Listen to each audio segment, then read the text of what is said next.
स्मितसमाश्लिष्टान्तरिस्फूर्तये नमः। शङ्करं शङ्कराचार्यं केशवं बादरायणं सूत्रभाष्यकृतौ वन्दे भगवन्तौ पुनः पुनः। ईश्वरोर्गुरुरात्मेति मूर्तिभेदविभागिने व्योमवद्व्याप्तदेहाय दक्षिणामूर्तये नमः। सदाशिवसमारम्भा शङ्कराचार्यमध्यमाम् अस्मदाचार्यपर्यन्तं वन्दे गुरुपरम्पराम्।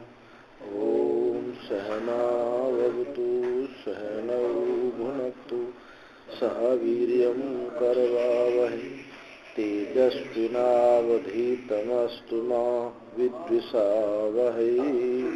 ॐ शांति शांति शांति। कौन सा 8वां अधिकरण शुरू होगा ना? 8वां अधिकरण 32वां सूत्र,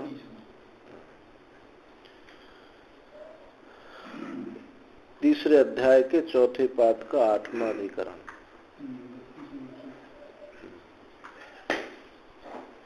विद्यार्थम आश्रमार्थम च द्वे प्रयोगो अथवा सकृत प्रयोजन विभेदेन प्रयोगोपि विभिद्यते।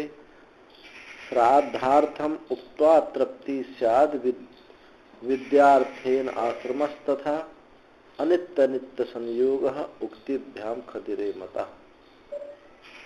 यहाँ इस अधिकरण में बताया गया कि विद्या के लिए और आश्रम के लिए 2 बार कर्मों का अनुष्ठान करना चाहिए अथवा 1 बार अनुष्ठान करना चाहिए। यहाँ जैसे हमारे वर्ण आश्रम जो कर्म है, हम ब्राह्मण हैं, क्षत्रिय हैं, वैश्य हैं, गृहस्थ में हैं, वानप्रस्थ में हैं, तो जो गृहस्थ के कर्म हैं, तो यहाँ ये कहते हैं कि जो आश्रम के कर्म हुए, गृहस्थ आश्रम के कर्म हुए, तो वो अलग करें और विद्या शुद्धि के लिए यानी अंतःकरण शुद्धि के अलग करें। तो ये यहाँ संदेह होता है कि विद्या के लिए अलग और आश्रम के लिए 2 बार कर्मों का अनुष्ठान करना चाहिए अथवा 1 बार ही अनुष्ठान होना चाहिए। 1 बार ही, उसी से आश्रम कर्म भी हो जाएं और विद्या की प्राप्ति के लिए भी कर्म हो जाए। तो ये इसमें संदेह है। तो विविदिशा जो वाक्य था, यज्ञेन दानेन तपसा न सकेन ब्राह्मणो विविदिशन्ति, विविदिशा वाक्य में विद्या के हेतु भूत जो कर्म बताए हैं कि उन यज्ञेन दानेन तपसा न सके, तो जो विद्या की प्राप्ति के लिए विद्या के हेतु के जो कर्म विहित हैं वे आश्रम धर्म रूप से पूर्व कांड में विहित हैं। उन्हीं कर्मों को आश्रमों के कर्म भी कहें और इसलिए उनका प्रयोजन 2 प्रकार का होने से इनका अनुमान भी 2 प्रकार का उनका प्रयोजन हुआ। एक आश्रम कर्म हुआ और एक विद्या की प्राप्ति होगा। तो यहाँ 2 बार होना चाहिए। पूर्व पक्षी कहता है कि 2 प्रयोजन है तो 2 बार होना चाहिए। सिद्धांति का कहना है कि देखो नहीं, 1 ही बार प्रयोग होगा। जैसे श्राद्ध के लिए भोजन किया जाता है, श्राद्ध निमित्त से, और उससे पेट भी तो भरता नहीं भरता। श्राद्ध के निमित्त से किया गया भोजन तो श्राद्ध कर्म का भी हो गया और तृप्ति भी हो गया, तो तृप्ति भी करता है। वैसे विद्या के लिए अनुष्ठित जो कर्म आश्रम के लिए भी होगा। विद्या के लिए जो अनुष्ठित कर्म है वो आश्रम के लिए भी होगा अथवा आश्रम के लिए किया गया कर्म वो विद्या के लिए भी होगा। जैसे खदिरो दृष्टांत दिया इसमें, खदिरो यूपो भवति, खदिरो यूपो भवति। खदिर की जिसकी एक यज्ञ में एक खंबा लगाया जाता है, तो उसके खदिर वीर्य कामस्य यूपम कुर्वीता। यदि वैसे किसी को वीर्य काम की इच्छा हो, तेजस्विता की इच्छा है, तो खदिर का यूप बनाया। तो इत्यादि में नित्यत्व और कामत्व सिद्ध दोनों बात हो गई। उसकी नित्य कर्म भी हो गया और काम्य कर्म भी हो गया। वैसे ही प्रकृति में भी नित्य अनित्यत्व का विरोध नहीं है। इसमें दोनों का नित्य अनित्यत्व का विरोध नहीं है कि विद्या कर्म तो जो है किसी प्रयोजन के लिए है, नित्य नहीं है, और आश्रम कर्म नित्य है, तो दोनों का विरोध होगा, तो दोनों का विरोध नहीं होगा। ये है अधिकरण सार। सूत्र कहते हैं विहितत्वाच्च आश्रम कर्मापि त्वर्थकश्च शब्द है। तू के अर्थ में यानी पक्ष को व्यावृत करने के लिए ये चा शब्द का प्रयोग हुआ है। अपि अमुमुक्षुणापि आश्रम कर्म, जो मुमुक्षु नहीं है उनका भी आश्रम कर्म, आश्रम प्राप्त कर्म समूह उनको अवश्य अनुष्ठान करना चाहिए। कुतः क्यों? विहितत्व, जब विहित है, यावत जीवम, जब तक जीव है तब तक जो है कर्म करे, ऐसा शास्त्र के द्वारा कर्म समूह का विधान किया है। तो उसको आश्रम संबंधी कर्मों का अनुष्ठान अवश्य ही करना चाहिए। पूर्व पक्षी कहता सर्वापेक्षा च, पीछे जो सूत्र अधिकरण आया था सर्वापेक्षा,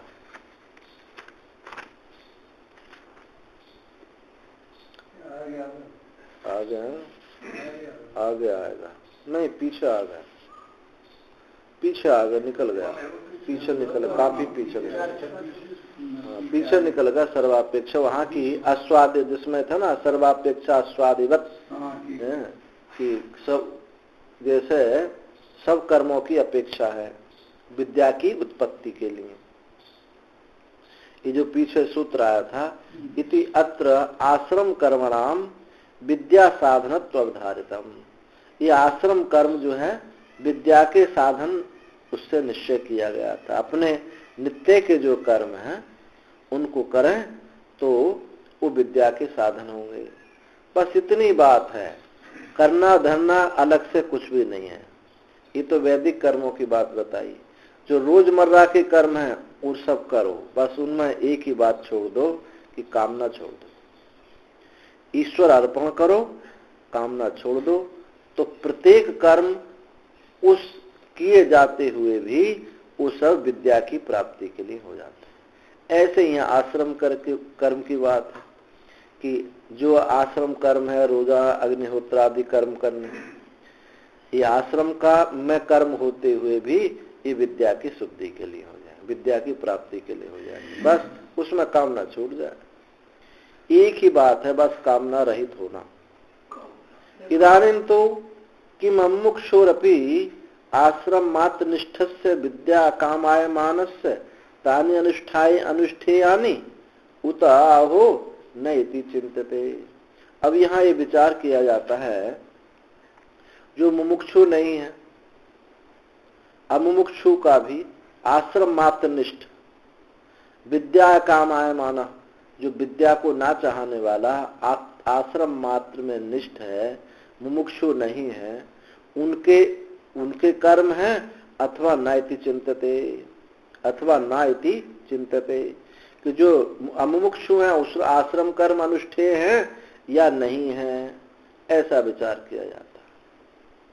केवल आश्रम कर्मों में विद्यमान और विद्या की कामना न रखने वाला जो मुमुक्षु नहीं है वो आश्रम कर्म अनुष्ठेय है या उसको नहीं है, ऐसा विचार किया जाता है। अब कहते हैं तमेतम वेदानुवचनेन ब्राह्मणा विविदिशन्ति इत्यादिना आश्रम कर्मिणा विद्या साधनत्वेन विहितत्वात् विद्यामन्विच्छतः फलांतरम कामाय मानस्य नित्यानि अनुष्ठेयानि। ये जो श्रुति है वेदानुवचनेन ब्राह्मणा विविदिशन्ति यज्ञेन दानेन तपसा न सकेन, वेद के अनुवचन से ब्राह्मणों के द्वारा उसको जानने की इच्छा से यज्ञ दान तप आदि कर्म किए जाते हैं। इत्यादि रूप से आश्रम कर्मों का विद्या के साधन रूप से विहित होने से विद्या अनिच्छतो,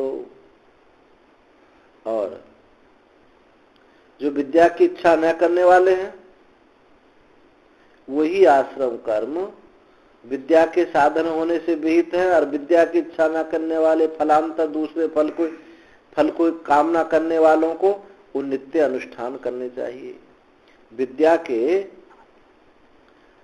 के साधन होने विहित है, और जो दूसरा फल चाहते उनको भी अनुष्ठान करना चाहिए।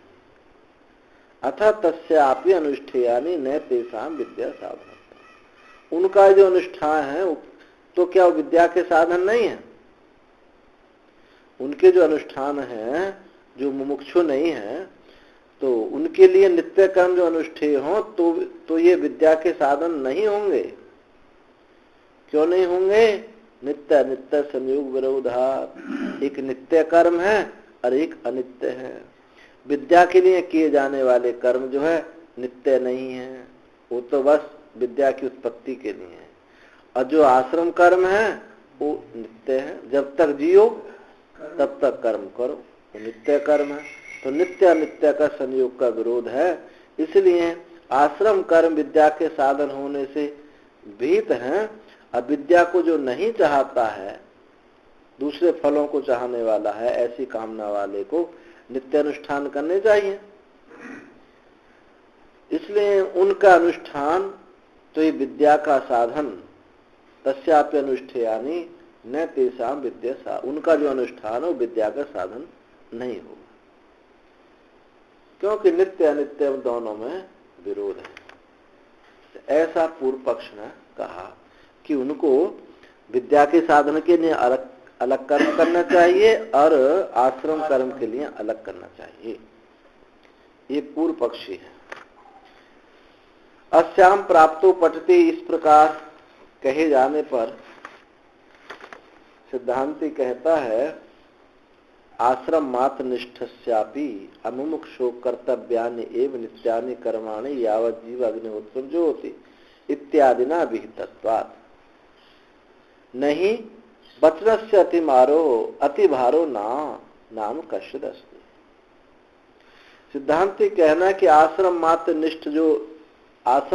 निष्ठ है, मुमुक्षु नहीं है, विद्या को नहीं चाहता, उनको भी नित्य कर्म कर्तव्य ही है, क्योंकि उसके लिए श्रुति ने कहा कि जब तक जियो तब तक कर्म करो इत्यादि से विहित है। तो नहीं वचनस्य अतिभारो नाम कश्चित् अस्ति। वचन का कुछ अधिभार नहीं होता। वचन कोई बोला जाए तो उसमें वजन नहीं लगता है। भाई तुम बोल दो, ऐसे बोलने से क्या रखा है, बोलते रहो। कहते ना तुम बोलते रहो, इससे क्या रखा है, कोई वजन तो होता नहीं वचन में, बाणी पट पट पर करके बोल जाती है। ऐसे तुम्हारे कहने से ऐसा कुछ नहीं होने वाला। तो अब कहते हैं यदुक्तम नैवं विद्या साधनत्वमेत एषां स्यादति। यदुक्तम जो कहा, जो तुमने कहा था कि विद्या का साधनत्व एषां स्यात्, इस प्रकार से विद्या का साधन नहीं होगा। जो तुमने पीछे कहा कि विद्या के लिए अलग साधन होगा और आश्रम कर्म के लिए अलग होगा। तो पीछे कहा था ऐसा होने पर कर्म विद्या के साधन नहीं होंगे। तो उसके उत्तर में हम कहते हैं सहकारित्वेन च,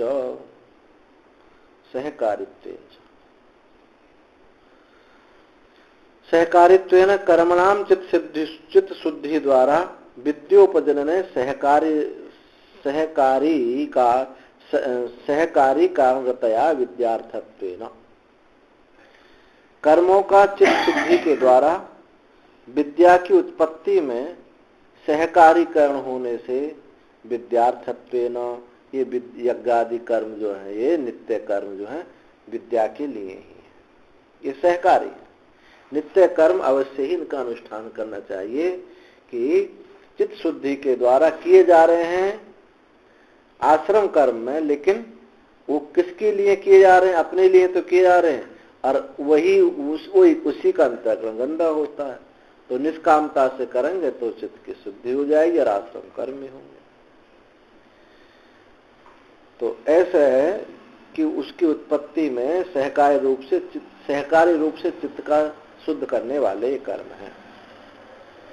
ये विद्यांग होने से नित्य कर्म को अनुष्ठान करना चाहिए, विद्या के विद्यांग बन जाता है। अब जैसे संध्या वंदन है, वैदिक संध्या वंदन, ये नित्य कर्म है, आश्रम कर्म है। ब्रह्मचारी को करना है, गृहस्थ को करना है, वानप्रस्थ को करना है। सन्यास में इसका विधान नहीं है। अब ये नित्य कर्म है, आश्रम कर्म है, तो भी ये नित्य कर्म होकर के भी इनका कोई फल नहीं है संध्या वंदन का। अब जिस कर्म का कोई फल ना हो और करना कर्तव्य है, नहीं करोगे तो प्रत्यवाय लगेगा। तो ऐसे कर्मों के करने से अंतःकरण शुद्ध होता है। फल इनका कुछ नहीं है, जैसे जिससे निमित्त कर्म का फल होता है, नित्य कर्म का कोई फल नहीं होता है, लेकिन करना कर्तव्य है, आवश्यक कर्तव्य। नहीं करोगे तो प्रत्यवाय दोष है।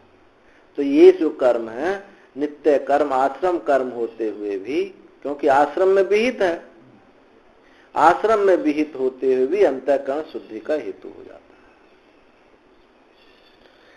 विद्या सहकारिणी चेतानि स्यु विहितत्वादेव तमेतम वेदानुवचनेन ब्राह्मणा विविदिशन्ति इत्यादि। और ये विद्या सहकारी, ये विद्या सहकारी ही कर्म होंगे, विद्या सहकारी होंगे, क्योंकि विहितत्वात् इनका विधान किया गया है शास्त्र में। तमेतम वेदानुवचनेन ब्राह्मणो विविदिशन्ति। इसको वेद के अनुवचन से ब्राह्मण लोग उसको जानना चाहते हैं, यज्ञ दान तप आदि के द्वारा। और तदुक्तम जो पीछे कहा था, सर्वापेक्षा तो यज्ञादि श्रुते अश्वत, ये सूत्र आया था कि सब कर्मों की अपेक्षा है यज्ञ आदि जितने भी कर्म हैं इनकी सब अपेक्षा यज्ञादि श्रुति से है। जैसे घोड़े के समान है, जैसे घोड़ा जो है अपनी योग्यता के अनुसार रथ में ही चलाया जाता है, हल में नहीं चलाया जाता। क्यों? वो पीछे प्रश्न रखा था ना कि विद्या की उत्पत्ति में कर्म सहायक है, परंतु विद्या उत्पन्न होने पर कर्म की अपेक्षा नहीं है। तो अश्वादिवत, जैसे अपनी योग्यता के अनुसार घोड़ा जो है रथ में चलाया जाता है, हल में नहीं चलाया जा सकता, ऐसी विद्या की उत्पत्ति के लिए सब कर्मों की अपेक्षा है। ये जो सूत्र पीछे आया था, न चेदम विद्या सहकारित्व वचनम आश्रम कर्माणाम प्रियाजादिवत विद्या फल विषयत्व मंतव्यम। ये जो विद्या सहकारी वचन इस सूत्र में आप सुने, ये विद्या सहकारी वचन आश्रम कर्मों का प्रियाज आदि के समान विद्या फल विषयत्व नहीं मानना चाहिए। ये जो आश्रम कर्म विद्या के सहकारी जो वचन कहा, प्रियाज आदि के समान विद्या फल विषय है, ऐसा नहीं मानना चाहिए कि विद्या फल विषय है, फल वाली है, ऐसा नहीं मानना चाहिए। वहां तो अलग बात थी। ये जो विद्या सहकारी वचन जो आश्रम कर्म है, ये प्रियाज आदि के समान ये विद्या फल वाली है, ऐसा नहीं मानना चाहिए। क्योंकि विद्या विधेय नहीं, विद्या विधेय नहीं है, अविधि लक्षणत्वात् विद्याया।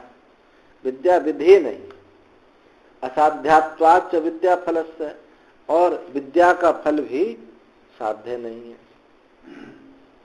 इससे जैसे कि बताते हैं दर्श पौर्णमास में, दर्श पौर्णमास आदि जो विधि रूप साधन भी है, और स्वर्ग की फल प्राप्ति करने की इच्छा वाला स्वर्ग की प्राप्ति कराने वाला है।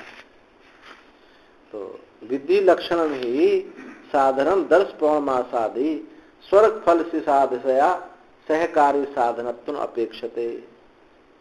जैसे दर्श पौर्णमासादि कर्म है वो विधि लक्षण है और स्वर्ग की प्राप्ति करने की इच्छा से सहकारी दूसरे साधनों की अपेक्षा करता है। दूसरे सहकारी साधन कौन है? प्रयाज अनुयाज आदि, उन साधनों की अपेक्षा होती है। ऐसा विद्या नहीं है। नैवम विद्या, इस प्रकार से विद्या नहीं है कि जैसे 10 पौर्णमास आदि को सहकारिता है एक फल की प्राप्ति के लिए। तथा चोक्तम कहा अतः च अग्नि ईंधन आदि अनपेक्षा। ये बात कहाँ कही गई? पीछे उसमें कहा अग्नि ईंधन आदि अनपेक्षा, यानी कर्म की उसको विद्या की प्राप्ति होने पर फल उत्पन्न करने में कर्म की अपेक्षा नहीं है, ऐसा पीछे कहा था। इसलिए दोनों पक्ष रख दिए कि एक तो अस्वादि सर्वापेक्षा स्वादिवत, इस श्रुति से बताया कि सब कर्मों विद्या की उत्पत्ति में सब कर्मों की अपेक्षा है, और अतएव च अग्नि धन आदि अनपेक्षा, इस सूत्र से बताया कि विद्या उत्पन्न हो गई और उसको वो फल प्राप्ति के लिए किसी अन्य की अपेक्षा नहीं है। ऐसा दोनों सूत्रों को बताया।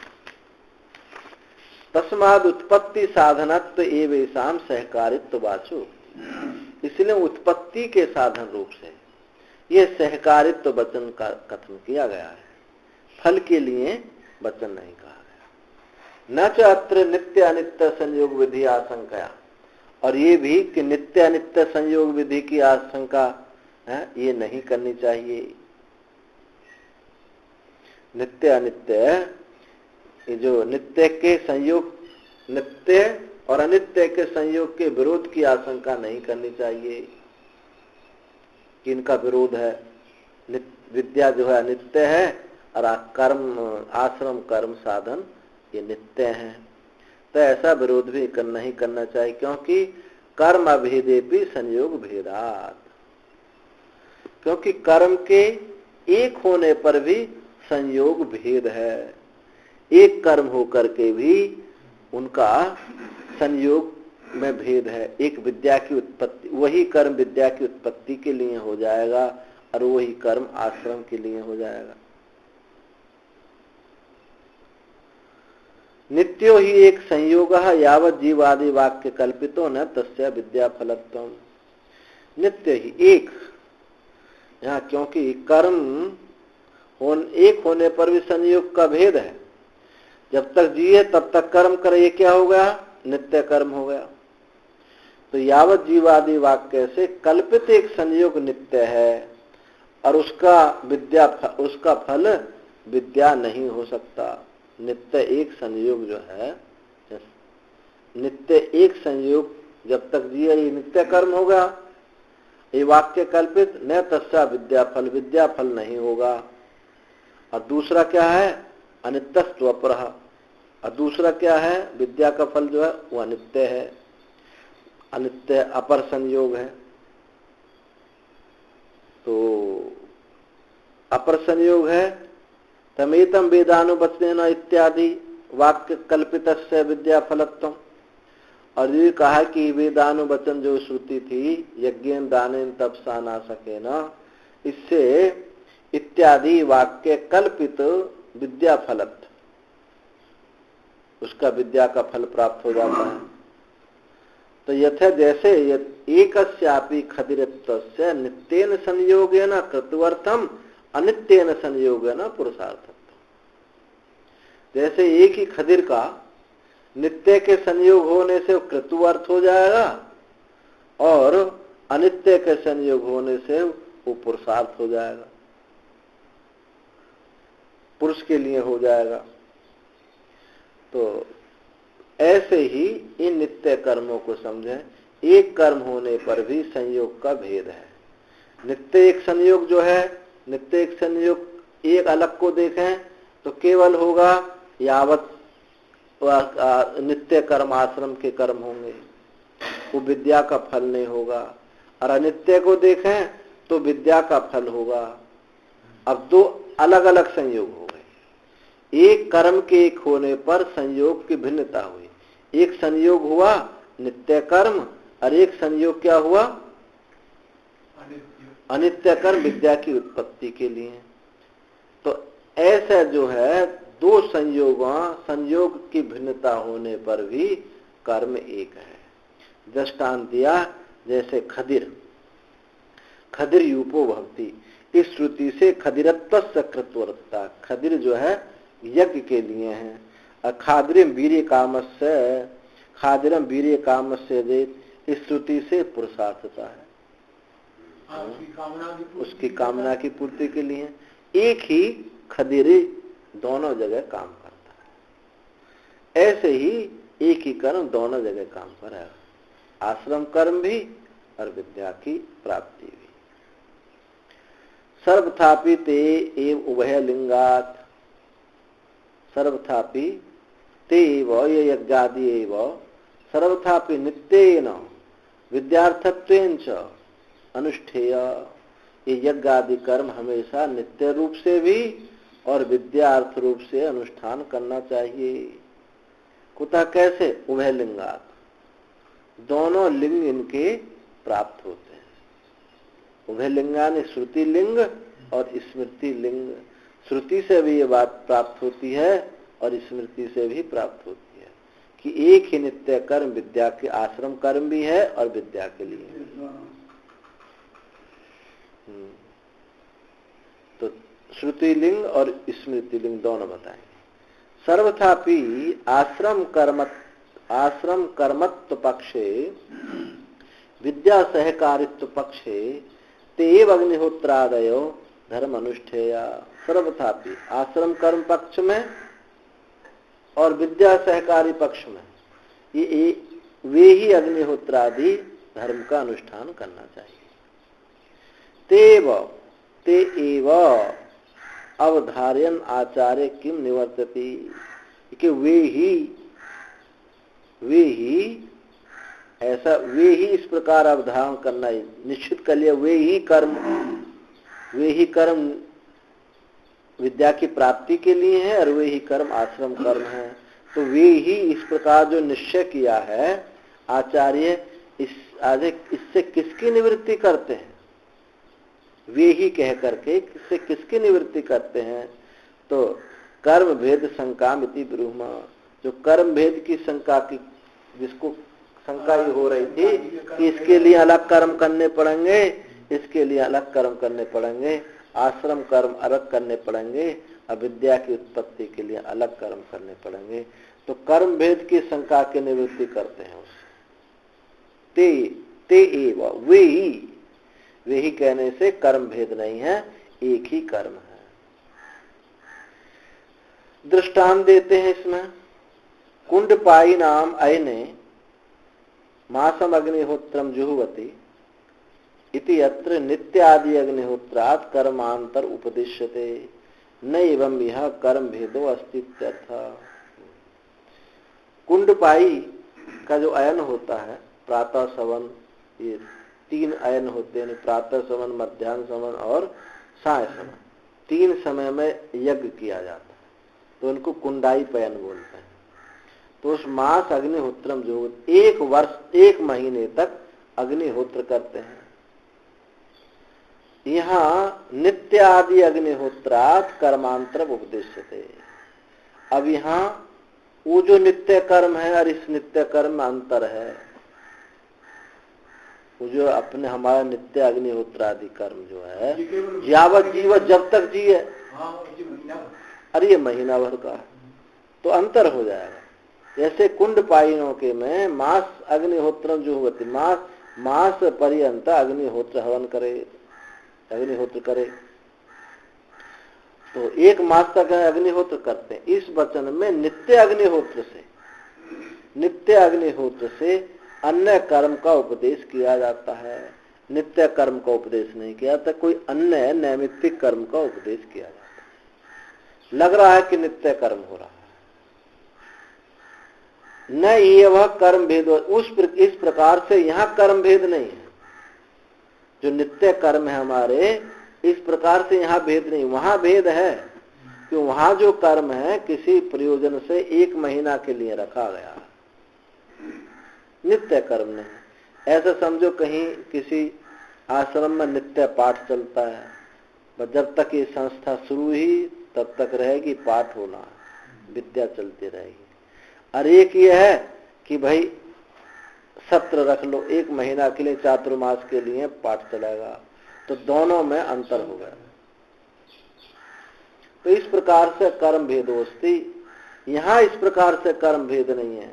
जैसे ये कुंड पायनों का यज्ञ है, पता कैसे? उभय लिंगा, दो उसमें चिन्ह दिए हैं, एक श्रुति लिंगात, स्मृति लिंगात। श्रुति लिंग कहता है तमेतम वेदानुवचनेन ब्राह्मणा विविदिशन्ति। ब्राह्मण उस उपनिषद पुरुष को वेद के नित्य स्वाध्याय से, यज्ञ से, दान से, तप से उसको जानना चाहते हैं, जानने की इच्छा करते हैं। इति सिद्धवद उत्पन्न रूपाणि यज्ञादीनि विविदिशाम विनियुक्ते। इस सिद्धवद, सिद्ध के समान, उत्पन्न रूप जो यज्ञादि हैं उनसे विविध दिशा में विनियुक्त किया जाता है, उनको जोड़ा जाता है। उनकी जो नियुक्ति की गई है विविध दिशा में, जानने की इच्छा में। न तो जुहवती इत्यादिवत पूर्वेशाम रूपम उत्पादयति। और जुहवती हवन करता है, इत्यादि के समान अपूर्वता रूप को उत्पन्न ये नहीं करता है।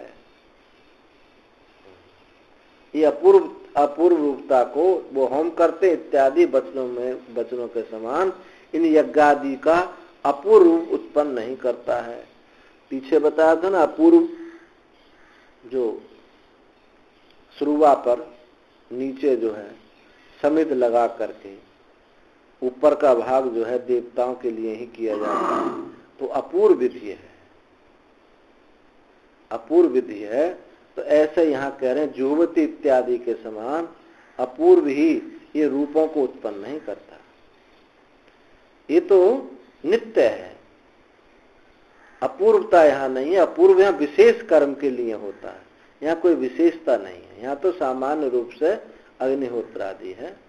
तो सिद्ध के समान उत्पन्न रूप यज्ञादियों की विविध दिशा में नियुक्त किया जाता है। जुहवती इत्यादि के समान अपूर्व को उत्पन्न नहीं करता है। श्रुति लिंग में भी, और श्रुति लिंग भी है। अनाश्रितः कर्म फलम कार्यम कर्म करो, स्मृति लिंग भी है। ये कौन सा हुआ? श्रुति लिंग बताया, जुहवती इत्यादि। श्रुति लिंग तमेत वेदानुवचनेन, उसको ही ब्राह्मण लोग उसको जानने की इच्छा करते हैं। स्मृति लिंग बताया, गीता का कहता अनाश्रितः कर्म फलम कार्यम कर्म करोति सन्यासी च योगी च निरग्नि न चाक्रिय। अनाश्रितः तो फल की इच्छा से रहित होकर के शास्त्र विहित कर्तव्य कर्मों को जो करता है वो, उससे अंतःकरण शुद्धि होता है। इसमें दोनों बात आ गई, शास्त्र विहित भी है, अपने वर्ण आश्रम के लिए भी है, या फल की इच्छा से रहित है, इसलिए अंतःकरण की शुद्धि हेतु विद्या की उत्पत्ति भी है। विज्ञात कर्तव्यता कमेव कर्म विद्या उत्पत्त्यर्थम दर्शति। ये विज्ञात जो कर्तव्यता है कि करना ही चाहिए, शास्त्र विहित है, अपने अपने और भी गीता में कहा स्व वर्णाश्रम धर्मेण स्व कर्मणाभिरतः संसिद्धिम लभते नर।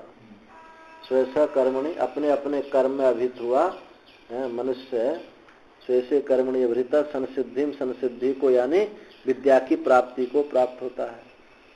अनेक जगह ये बात गीता में तो भरा पड़ा है सब ये। तो विज्ञात कर्तव्यता कर्म विद्या की उत्पत्ति के लिए दिखाया जाता है। यस्सा एते अष्टचत्वारिंशत् संस्कारा इत्यादि च संस्कारत्व प्रसिद्धि। वैदिकेषु कर्मसु तत्संस्कृतस्य विद्या उत्पत्ति अभिप्रेत स्मृतौ भवति। जिसके ये 40 संस्कार, 40 में भी 16 संस्कार मुख्य होते हैं, और पूर्ण संस्कार कितने हमारे इसमें? 40। गर्भाधान से लेकर के मरण पर्यंत अंत्येष्टि तक ये 40 संस्कार हैं। तो उनमें भी मुख्य 16 हैं। और 16 में भी अब वो और कटौती हो गई है। अब कौन के रह गए? एक तो जात कर्म संस्कार रह गया, एक विवाह संस्कार रह गया, और एक जो है बस मृत्यु देहिष्टि, बस ये 3 रह गए। तो इन 40 संस्कार इत्यादि न संस्कारत्व प्रसिद्धि वैदिक कर्मेषु तत्संस्कृतस्य विद्या उत्पत्ति प्रेय स्मृति भवति। इन वैदिक कर्मों में संस्कारत्व की प्रसिद्धि उनसे संस्कृत होने से पुरुष की विद्या की उत्पत्ति के उद्देश्य से ये है। ये जो है तो सब आश्रम कर्म, भीत कर्म है, परंतु वैदिक कर्मों में संस्कारत्व की प्रसिद्धि जो है उनसे संस्कृत होने से, उनसे शुद्ध होने से पुरुष की विद्या की उत्पत्ति में ये स्मृति उद्देशित होती है। श्रुति भी और स्मृति भी। आश्रम कर्म करते हुए अंतःकरण की शुद्धि हो जाती है। तस्मात् साधु इदम अभेद अवधारणम। इसलिए बात ठीक ही है कि कर्म एक ही है, कर्म का अभेद ही निश्चय करना चाहिए। एक कर्म से ही आश्रम कर्मी है और वही विद्या की प्राप्ति के लिए भी है। अभिनवम च दर्शति, अभिनव और भी कहते हैं अभिनवम, अभिभवम, अभिभवम च दर्शति। अभिभव यानी अपराजय है। हाँ, अनभिभव, अनभिभव च दर्शति, अनभिभव च दर्शति। अनभिभम ब्रह्मचर्य साधन संपन्नस्य रागादि क्लेशै अनभिभम अपराजय। ब्रह्मचर्य आदि साधन संपन्न का रागादि क्लेशों से वो उसकी पराजय नहीं होती है, उसकी पराजय नहीं होती है, इसलिए संस्कार नहीं। ऐसी ही आत्मा न नश्यति इत्यादि से, ये जो है इनसे वो नष्ट नहीं हो जाता। तो यहाँ संस्कारों की बात की, संस्कार जो है विद्या की उत्पत्ति में सहायक हैं। सहकारित्वस्य एव एतत् पपोद्बलकम लिंग दर्शन। सहकारित्व का ही पोषण करने वाला, सहकारित्व का ही पोषण करने वाला ये लिंग है। कौन सा लिंग? अनभिभम च दर्शति। श्रुति ब्रह्मचर्य आदि साधन संपन्नस्य रागादि क्लेशै ही। जिस आत्मा को ब्रह्मचर्य से प्राप्त करता है वह आत्मा नष्ट नहीं होता है। ब्रह्मचर्य आदि साधन संपन्न का रागादि क्लेशों के द्वारा आत्मा नष्ट नहीं हो जाता है। तस्माद यज्ञादीनि आश्रम कर्माणि च भवन्ति। इसलिए यज्ञादीनि आश्रम कर्म होते हैं और विद्या सहकारिणी च, और विद्या सहकारी होते हैं, ये बात निश्चित है। ये जो ब्रह्मचर्य आदि का पालन है ये क्या है? आश्रम कर्म है। इन आश्रम कर्म से जो अशुद्धि क्या है, उसके विपरीत भावना, जैसे काम है, क्रोध है, लोभ है, मोह है, ये जो है शुद्धि है। इनकी विपरीत भावना पक्ष हमको उदित करना है। काम के लिए ब्रह्मचर्य है, लोभ के लिए दान है, त्याग है, तो उसकी विपरीत भावना पक्ष उदित करते हैं तो वो साधन होते हैं, और आश्रम कर्म भी हो गए और विद्या की उत्पत्ति भी हो गई।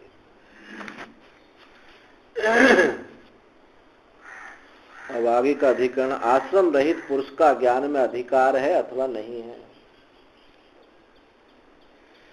ये बात, इस अधिकरण का नाम विदुराधिकरण। नास्ति आश्रमिणो ज्ञानमस्ति वा नैव विद्यते विशुद्ध्यर्था आश्रमित्वस्य ज्ञान हेतुरभावतः अस्त्वेव सर्व संबंधी जपादे चित्त शुद्धिता सुता ही विद्या रैक्वादे आश्रमे त्वति शुद्धता। ये बताया कि जिनमें ब्रह्मचर्य की समाप्ति करके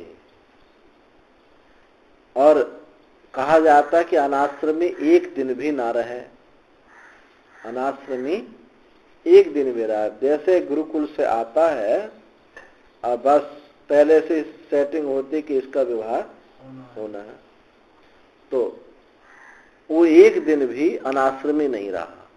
पहले ब्रह्मचर्य आश्रम रहा, फिर गृहस्थ में प्रवेश हो गया। अनाश्रमी होने को दोष मानते हैं, क्योंकि अनाश्रमी का किसी कर्म में कोई अधिकार नहीं रह जाता।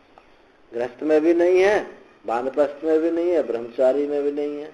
तो अनाश्रमी जो है इनको हमारे वैदिक समाज में दोषी माने गए। जो विदुर घूमते हैं ना रंडुआ, जिनके विवाह नहीं, इनको दोषी माना गया है। पहले तो बहुत ज्यादा दोष मानते थे।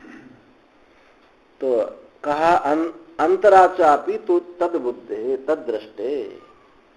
तो कहा इसमें कि आश्रम रहित पुरुष का ज्ञान में अधिकार है या नहीं है, यानी विदुर का अधिकार है ज्ञान में, नहीं है। तो पूर्व पक्ष कहता उस पुरुष का ज्ञान में अधिकार नहीं है। क्यों नहीं है? ऐसे पुरुष में बुद्धि की शुद्धता का कोई हेतु ही आश्रमित नहीं है। भाई अभी आपने अभी बताया पीछे कि ये जो हमारे नित्य कर्म है, आश्रम कर्म है, ये आश्रम कर्म के लिए है और विद्या की उत्पत्ति के भी लिए है। अब जिसका कोई आश्रम ही नहीं है तो उनको आश्रम कर्म तो प्राप्त हुए नहीं, तो विद्या की प्राप्ति के उत्पत्ति के लिए कोई हेतु उनके पास नहीं है, इसलिए उनको ज्ञान नहीं हो सकता। ये है पूर्व पक्षी का कहना है। सिद्धांति कहता अनाश्रमी पुरुषों का भी ज्ञान में अधिकार है, क्योंकि उनके लिए आश्रम कर्म भले ही नहीं है, लेकिन और कर्म तो है। उसको सत्य बोलने से कौन रोक सकता है? उसको तप करने से कौन रोक सकता है? उसको भगवान के नाम लेने से कौन रोक सकता है? तो जप आदि चित्त शुद्धि के लिए जप आदि भी की बुद्धि, जप आदि से उसकी बुद्धि शुद्ध हो जाएगी। सेवा करने से कौन रोक सकता है? सेवा है, जप है, तप है, इनसे तो नहीं। और स्वाध्याय है, इनसे उसको कोई नहीं रोक सकता नहीं है। तो यही कारण है कि रैक इत्यादि अनाश्रमियों का भी जप आदि से अति शुद्धता जानी जाती थी। रैक ना तो सन्यासी थे, ना ब्रह्मचारी थे, ना कोई गृहस्थ थे। वो कौन थे? गाड़ी वाले थे। शरीर में खुजली हो गई थी तो नीम की डंडी लेकर के खुजलाते लेते, मक्खी उड़ा लेते थे। गाड़ी रखते थे, जहां गाड़ी खड़ी करी वहीं बैठ जाते थे, वाई की छाया में अपने बैठ गए और अपना बस। तो ये अनाश्रमी थे, अब फिर भी ज्ञान हुए। तो जप आदि की अति शुद्धता सुनी जाती है इनसे, इसलिए उनको भी विद्या में अधिकार है, ज्ञान में उनका अधिकार है।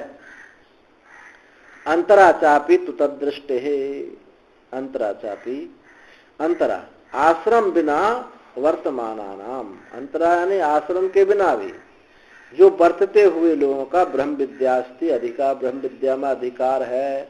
कुतः कैसे? तद दृष्टे, दृष्टि है। तस्य ब्रह्म विद्याधिकारस्य अनाश्रमीनाम रैक इत्यादिनाम श्रुतौ स्मृतौ दर्शनात्। ब्रह्म विद्या अधिकारी अनाश्रमियों का भी रैकित्वादि के समान श्रुति स्मृति में वो देखे गए।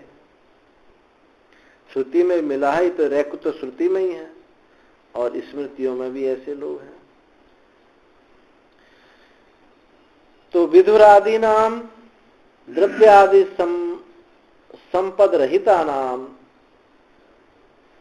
च अन्यतम आश्रम प्रतिपत्ति हीना नाम अंतरालवर्ती नाम किम विद्यायाम अधिकारोस्ति किम वा नास्ति इति संशया नास्ति तावत तावत प्राप्त।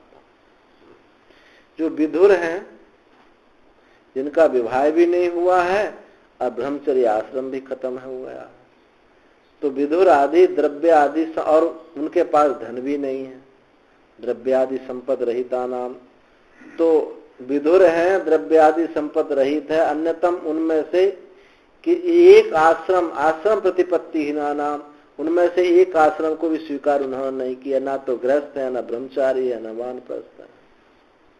तो उन्हीं आश्रम प्रतिपत्तिहीन जिनको आश्रम की प्राप्ति नहीं हुआ, उनका भी अंतराल वर्तिना बीच में, आश्रम का स्वीकार किए बिना हुए ही अंतरालवर्ती पुरुषों का बीच में है, बीच में ना तो इस आश्रम में ना इस आश्रम में, तो अंतरालवर्ती पुरुषों का विद्या में अधिकार है या नहीं है, ऐसे संदेह होता है। तो ऐसा प्राप्त होने पर कहते हैं आश्रम कर्माणाम विद्या हेतु अवधारणात्। आश्रम कर्म का भी आपने बताया था पूर्व अधिकरण में कि जो आश्रम कर्म है विद्या के हेतु है और आश्रम के भी कर्म है। तो विद्या के हेतु अभी निश्चय किया गया था, इसलिए आश्रम कर्म असंभवात, उसको आश्रम कर्म प्राप्ति नहीं है, इसलिए उनका अधिकार विद्या में नहीं है, ज्ञान में उनका अधिकार नहीं है। तो ये सिद्धांति कहता है इदम प्राप्त इदम आह, इस प्रकार कहे प्राप्त होने पर कहता है अंतरापि चा, अंतरा चापी तो दूसरे भी हैं। कौन? अनाश्रिमत्वेन वर्तमानोपि, अनाश्रिम रूप से भी वर्तते हुए मैं विद्या में उनका अधिकार है। कुतः कैसे है? तद दृष्टे, ये दृष्टि प्राप्त है हमको, श्रुति स्मृतियों से प्राप्त है।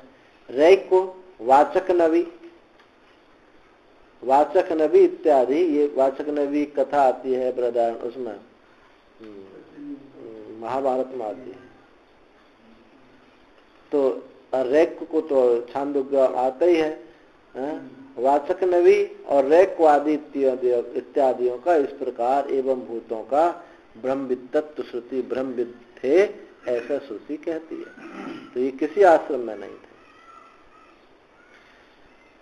तो इनका भी अधिकार ब्रह्म विद्या में है। अपि च स्मर्यते, और स्मृति कहते हैं, अन्यदपि स्मृते, दूसरे भी स्मृते संवर्त प्रवृत्ति नाम व्यावृत्त आश्रमाणाम योगित्तम स्मृते। संवर्त एक मुनि हुए हैं, योगी हुए हैं, संवर्त आदि का जो आश्रमी नहीं थे, योगी रूप से यत्र यत्र श्रवण होता, जगह जगह उनका योगी रूप से श्रवण होता, कोई आश्रमी नहीं थे। तो संवर्त प्रवृत्ति नाम च नग्नचर्यादि योगाद अनपेक्षित आश्रम कर्मणामपि ब्रह्म योगित्वम स्मृते इतिहासे। महाभारत में ऐसा बताया कि संवर्त इत्यादि जो थे नग्नचर्या करते, कभी वहां पड़ जाते, वहां बैठ जाते, नग्नचर्या योग से आश्रम कर्म की अपेक्षा नहीं रखने वाले थे। नंगे रहते तो कैसे आश्रम में किसी में जाएगा, ना ब्रह्मचारी होगा, ना गृहस्थ होगा, ना वानप्रस्थ होगा। तो ऐसे अपेक्षा नहीं रखने वाले संवर्त आदि महायोगी हुए, ऐसा सुना जाता है। और लिंगमिदम श्रुति स्मृति दर्शन उपन्यासम, यह जो लिंग है, श्रुति स्मृति का तुमने जो उल्लेख किया है, उसकी प्राप्ति है। लिंगमिदम श्रुति स्मृति दर्शनम उपन्यास, जो श्रुति स्मृति में जो उल्लेख किया गया, जो अभी बताया था,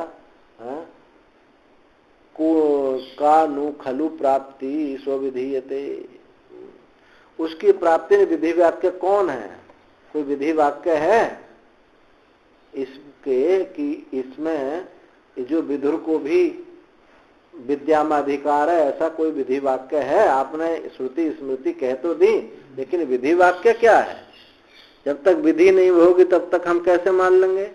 पूर्व पक्षी तो संपूर्ण वेद को विधि मानता है, कर्म परक मानता है। तो कहता है कानु खलु प्राप्ति, इसमें विधि है। क्या विधि है? जो हम श्रुति स्मृति में आपने जो उल्लेख किया है, तो सा विधि वो बताते। विशेष अनुग्रह अपि च विशेष अनुग्रह, विशेष ही ये विधि ऐसा विशेष ही जब उपवास आदि कर्म विशेष ही ज्ञान हेतु भी रैक्वादी नाम अनाश्रमीय नाम विद्यानुग्रह अधिकारो सूयते। ठीक है, उनको आश्रम कर्म की विधि नहीं है प्राप्त, परंतु विशेष विधि उनको प्राप्त है। कौन से विशेष विधि है? जप है, उपवास है, सेवा है, ये इन विशेष ज्ञान के हेतु इन विशेष विधियों से वो रैक्वादी जो अनाश्रमी थे उनको विद्या में अनुग्रह प्राप्त होता है। श्रुति ऐसे कहती, यानी जब तप आदि करके वो अंतःकरण शुद्धि करके विद्या उनको ज्ञान हो जाए। भले वो यज्ञ आदि कर्म आश्रम कर्म भले ही ना करें। और भी रैक आराध के समय कलिकाल में तो सब वैदिक कर्म लुप्त हो गया, सब इसी के अधिकारी हैं। और भी रैक्वादीनाम विद्या विदप्त लिंगस्य जन्मांतराश्रम कर्मणा अन्यथा सिद्धे अनाश्रम कर्मणो विद्यार्थकत्व प्रापकम मानांतरम वाच्यमिति। तेषामपि च विधुरादीनाम अविरुद्धे पुरुष मात्र संबंधी भी जब उपास देवता आराधना देवी ही धर्म विशेष ही अनुग्रह विद्यायाम संभव। उन विधुरादियों का पुरुष मात्र संबंधी, पुरुष मात्र से संबंध रखने वाले कौन कौन से? जप, उपवास, देवता आराधना आदि धर्म विशेषों के द्वारा अनुग्रह विद्या का संभव। इनके अनुग्रह से विद्या उत्पन्न होती है, विद्या का संभव है। और स्मृति में कहा जप्पेन भी तो संसिद्धेत ब्राह्मणो नात्र संशया कुर्यादन्न नवा कुर्याद मैत्रो ब्राह्मणो उच्यते। ब्राह्मण जब से ही संसिद्ध हो जाता है। और भी है जगह जपात सिद्धि जपात सिद्धि जपात सिद्धि न संशय।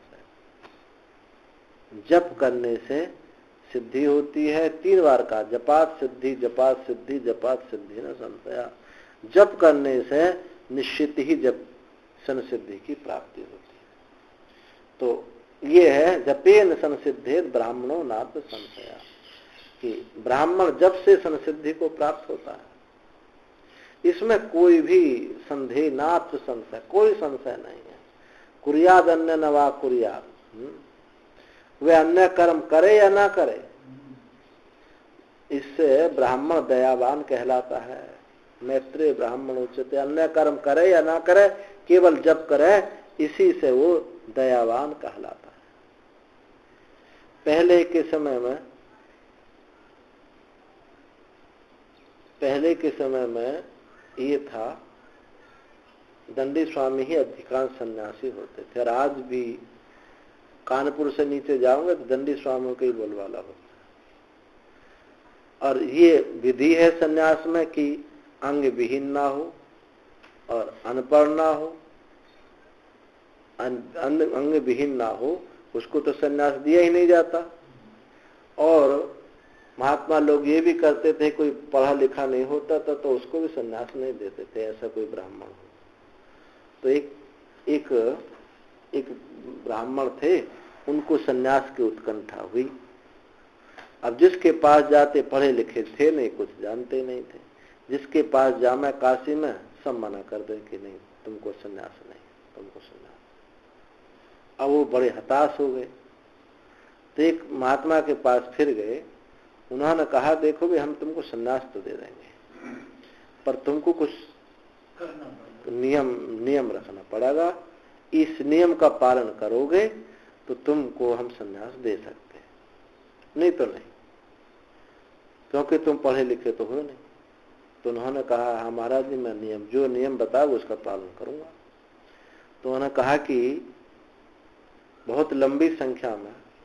और सन्यासी के लिए 12,000 जप तो प्रणव का, यहाँ तक कहा है उपनिषद में कि 12,000 जप करके उसको पानी पीना चाहिए। 12,000 जप कोई ऐसा नहीं है 3 घंटा में हो जाता है, आराम से 3 घंटा। प्रणव का जप ओम। सन्यासी का मंत्र केवल ओम है, प्रणव।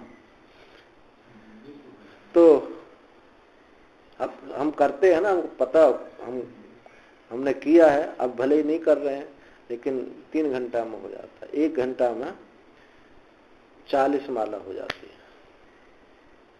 तो 40 थी 120, 12,000 हो गए। तो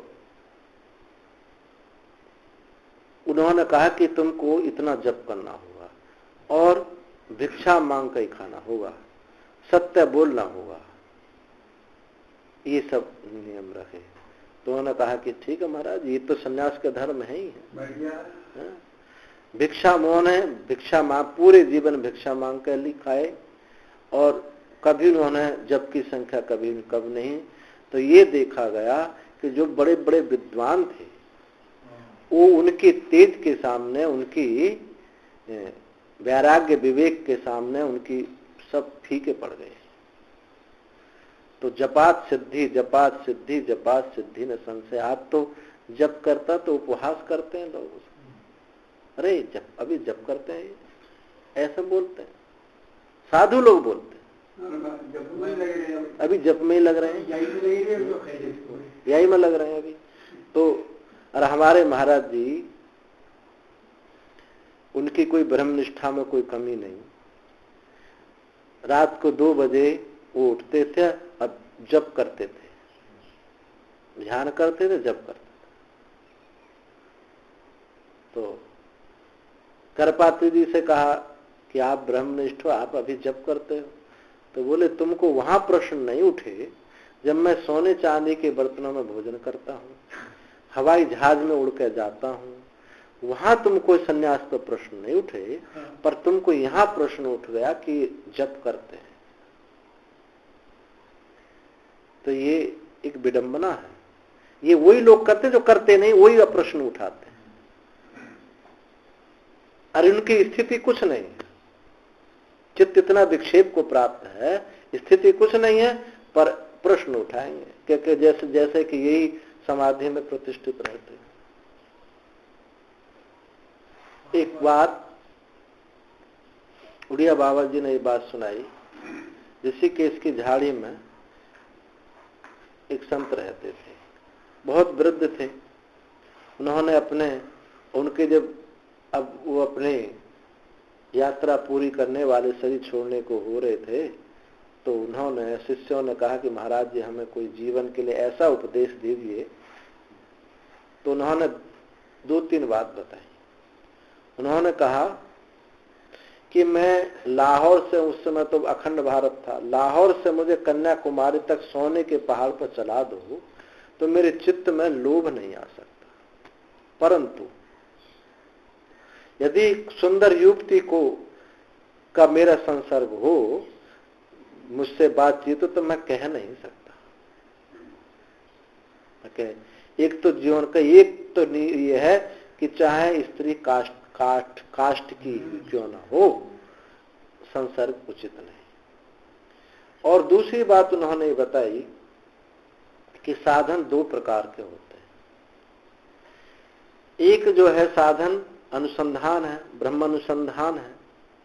जब अब ब्रह्म अनुसंधान हो रहा है तो वृत्ति बाहर खुलती नहीं।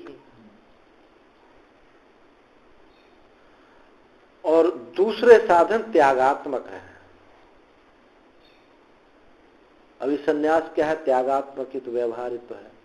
तो उन्होंने कहा कि कभी भी त्याग साधनों को छोड़ना नहीं चाहिए।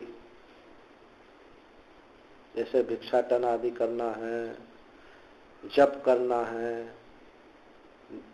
ध्यान करना है, त्याग वृत्ति से कोई किस संग्रह परिग्रह आदि नहीं करना, ये सब क्या है? त्यागात्मक चीज है। तो उन्होंने कहा कि अनुसंधान नहीं हो रहा है तो हमारी वृत्ति, ये जो त्यागात्मक साधन है, यहाँ हमारे जीवन में ये होंगे तो हमारी वृत्ति को नीचे नहीं आने देगा, ये ब्रेक का काम करेगी, ब्रेकर बनेंगे, और यहां से फिर आपको ब्रह्म अनुसंधान में फिर वापस धकेल देंगे। यदि हमने ये त्यागात्मक साधन नहीं स्वीकार किए हैं कि हम तो ब्रह्म हो गए, अब हम क्या जरूरत है, कहीं भी बैठे, कुछ भी करें, कुछ भी कहीं भी जाएं, कहीं भी बोलें, यानी ऐसा उच्छृंखल व्यवहार हम करेंगे तो ये ब्रेक हमारे जीवन में कुछ रहा नहीं, तो ब्रह्म अनुसंधान में वापस नहीं लौटेंगे। सीधा जैसे छत से गिरी हुई सीढ़ी पर गेंद, और वो फिर रुकती नहीं, वो नीचे ही आके गिरती है, धरातल पे आती, क्योंकि कोई ब्रेकर नहीं है उसके पास। और तीव्र वेग से आते, पहला टब्बा लगा तो और वेग आया, फिर दूसरा गिरा और वेग आया, और तेजी से वेग बढ़ता है। तो ऐसे ही तो उन्होंने कहा कि ये त्यागात्मक साधन, इनका कभी नहीं छोड़ना चाहिए, ये ब्रेकर के काम करते हैं। तो उन्होंने अपने शिष्यों को 2 बात बताई। तो ये जप आदि उन्हीं में है। हमारी वृत्ति अंतर्मुख है तो जप की कोई जरूरत नहीं है, अंतर्मुख नहीं है, थोड़ा भी व्यवहार में हम आते हैं तो जप आदि साधन हमको फिर वापस धकेल देंगे। तो ये इति असंभवाद आश्रम कर्मणोपि जप्य अधिकारी दर्शति। आश्रम कर्म का असंभव होने से, असंभवाद आश्रम कर्म असंभव होने पर जप में उसका अधिकार देखा जाता है। जब भगवान के नाम को कौन रोक सकता है। जन्मांतर अनुष्ठितैरपि च आश्रम कर्माणि संभवति विद्यानुग्रह। एक बात और भी देखा, ये ठीक है, यहाँ उसने कोई जप आदि नहीं किया है, परंतु जन्मांतर दूसरे जन्मों में अनुष्ठान किए हैं, अपने आश्रम कर्मों के अनुष्ठान किए हैं, उनसे अंतःकरण शुद्ध हुआ और फिर वो ज्ञान उसको हो गया। तो आश्रम कर्मों के द्वारा संभव होता है विद्या में अनुग्रह।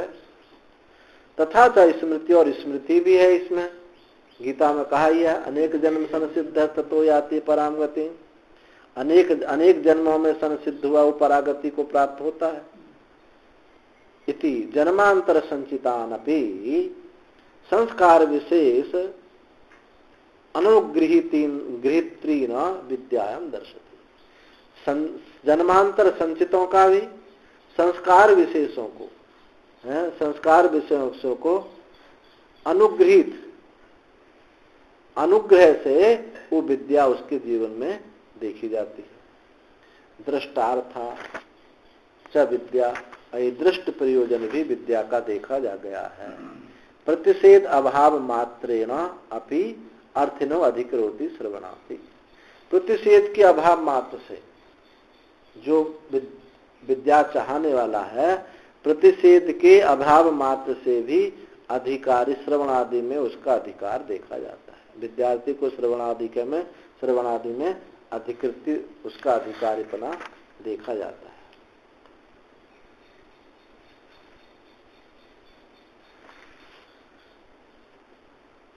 तस्माद विदुराधीनाम अपनी अधिकारो न विरुद्धते। इसलिए विदुर का भी विद्या में अधिकार है।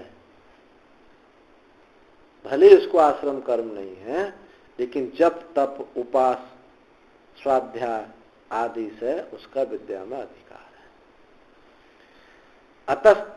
अतस्तु इतरज्यायो लिंगाच्च,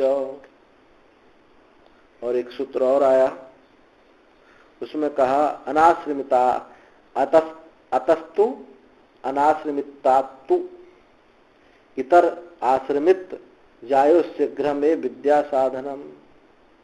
अनाश्रमित की अपेक्षा आश्रमित, जिसको आश्रम प्राप्त नहीं है, उसकी अपेक्षा आश्रमित शीघ्र विद्या का साधन है। इसकी अपेक्षा आश्रम वाले को कर्म विद्या का साधन शीघ्र विद्या का साधन है। ऐसा क्यों कहा गया? जिन आदमी पर कोई कर्तव्यता नहीं होती वो साधन नहीं करते हैं, मनमुखी हो जाते हैं। अरे काम मैंने कौन से बालक पैदा कर लिए, मैं क्यों करूं? मेरा क्या को रखा है? तो वो क्या है, उच्छृंखल हो जाते हैं। तो उनकी अपेक्षा जिनको कर्तव्य का विधान है उनका अंतःकरण की शुद्धि शीघ्र हो जाती है, ये अंतर है।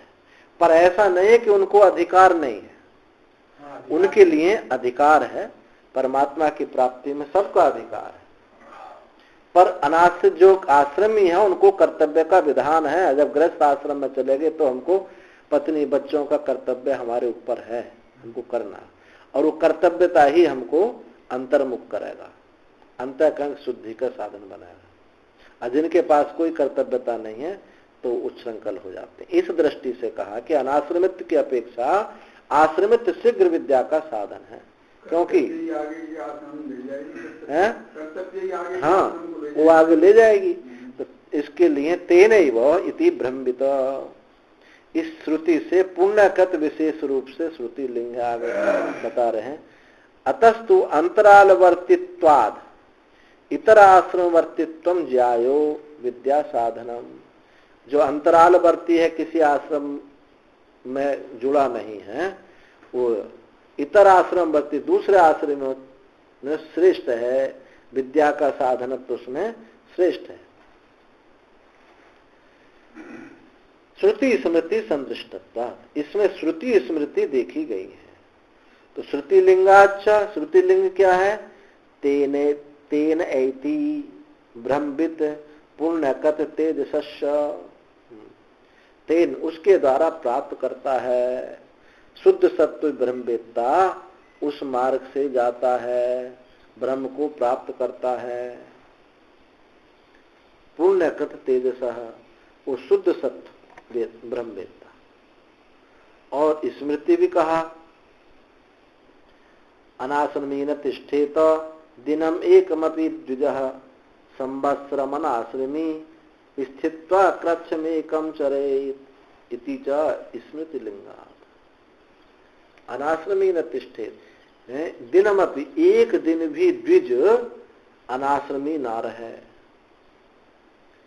तो इससे क्या है, आश्रम का मुख्यता है। संवत्सरम अनाश्रमी स्थित्वा, यदि एक साल अनाश्रमी रह गया, विद्या गुरुकुल से अलग हो गया, अब ब्याह हुआ नहीं, एक साल, तो कृच्छम एकम चरेत, एक चंद्रायण कृच्छ चंद्रायण व्रत करे, इति स्मृति लिंगा। आज जो विकृति है समाज में, उसका भी एक यही हेतु है कि किसी अनाश्रमी बहुत ज्यादा है, अनाश्रमी बहुत ज्यादा है। तो इससे उनकी अपेक्षा जो है विपरीत होता है कि आश्रमित्व श्रेष्ठ है। जो अनाश्रमी की अपेक्षा आश्रमित्व श्रेष्ठ है, उनको विद्या में शीघ्रता से प्राप्त हो जाता है। आगे तद्भूताधिकरण, तद्भूत अधिकरण, इसमें कहा आहो अवरोहस्त्याश्रमाणाम न आश्रमाणाम न वा रागात् सा विद्यते पूर्व धर्म श्रद्धया वा यथा रोहस्तथैक्षकः रागस्य अति निषिद्धत्वात् विहितस्यैव धर्मतः आरोह नियमोक्त्यादे नावरोह अस्ति शाश्वतः। अब पीछे कहा कि गृहस्थ पहले ब्रह्मचर्य से गृहस्थ में चला गया, गृहस्थ से वानप्रस्थ में संन्यास में चला गया, यानी जो है उसमें आरोहण हुआ, क्रम से आरोहण हुआ। और जिनको तीव्र वैराग्य उनको विकल्प भी हुआ है, तो वहीं से संन्यास ले लिया। तो यहाँ संदेह होता है कि आश्रमों का जो अवरोह है प्रच्युति हो सकता है नहीं हो सकता। जैसे आरोह हो जाता है, ब्रह्मचर्य से गृहस्थ जाते हैं, गृहस्थ से वानप्रस्थ जाते हैं, ऐसा क्या पीछे वापस भी लौटा जा सकता है? सन्यासी से गृहस्थ हो जाए, भैया हमारा मन नहीं है अब सन्यास में रहने का, वापस हम वापस लौट आए, भाई कुछ दिन सन्यास का आनंद ले लिया, अब कोई गृहस्थ में ले लें, एक आध पत्नी उतने ले आएंगे, वापस लौट लें। तो आश्रमों का अवरोह प्रच्युति हो सकता है या नहीं हो सकता? ये सवाल है, ये सवाल है। हाँ, ये संदेह है। तो पूर्व पक्षी कहता है कि आश्रमों का अवरोह राग से या पूर्व आश्रम धर्म से, श्रद्धा से हो सकता है। तो देखो भाई, जैसे अवरोह हुआ था ऐसे आरोह भी हो सकता है, क्योंकि राग से हो सकता है या पूर्व आश्रम धर्म, कुछ पूर्व आश्रम के धर्म उसने को अधूरे छोड़ दिए हों, उनके करने के लिए पीछे लौट गया। हाँ, तो पूर्व आश्रम धर्म में श्रद्धा हो सकती है, जैसे ब्रह्मचर्य आदि आश्रमों के आरोह में इच्छा ही कारण होती है, ऐसे ही अवरोह में भी ये दो कारण हो सकते हैं। या तो उसका अपने पूर्व पीछे के आश्रम में राग हो, या फिर पूर्व आश्रम के कुछ काम अधूरे रह गए हों, संन्यास ले लिए और भैया लड़की का ब्याह नहीं हुआ, कोई ब्याह करने वाला नहीं है, तो आश्रम काम अधूरा रह गया। या घर में ऐसा वो सब कुछ मिट गए, भाई वाई मर गए, अब वंश कैसे चले, पीछे चलो भैया वापस आ जाए।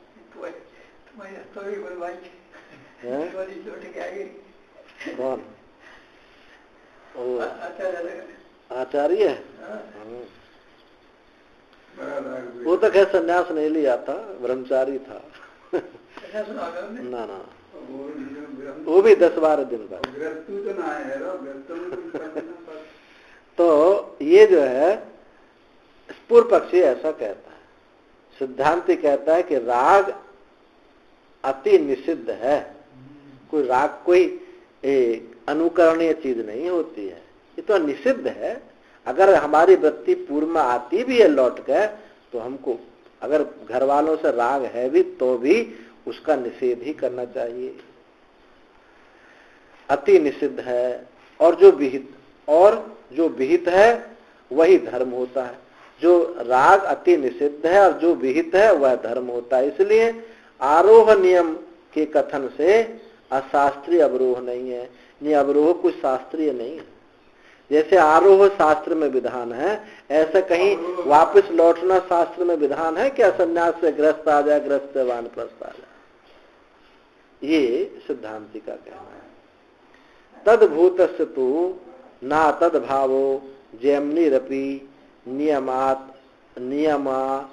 अतद रूप अभावेभ्य। तद्भूतस्य प्राप्त उत्तम आश्रम से अतद भाव।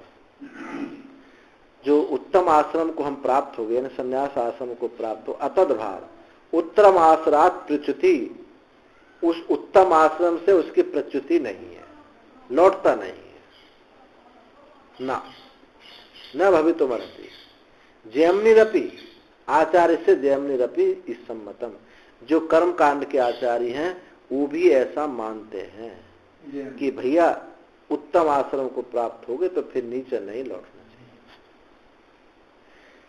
क्यों? 3 चीज बताई उसमें, इन कारणों से।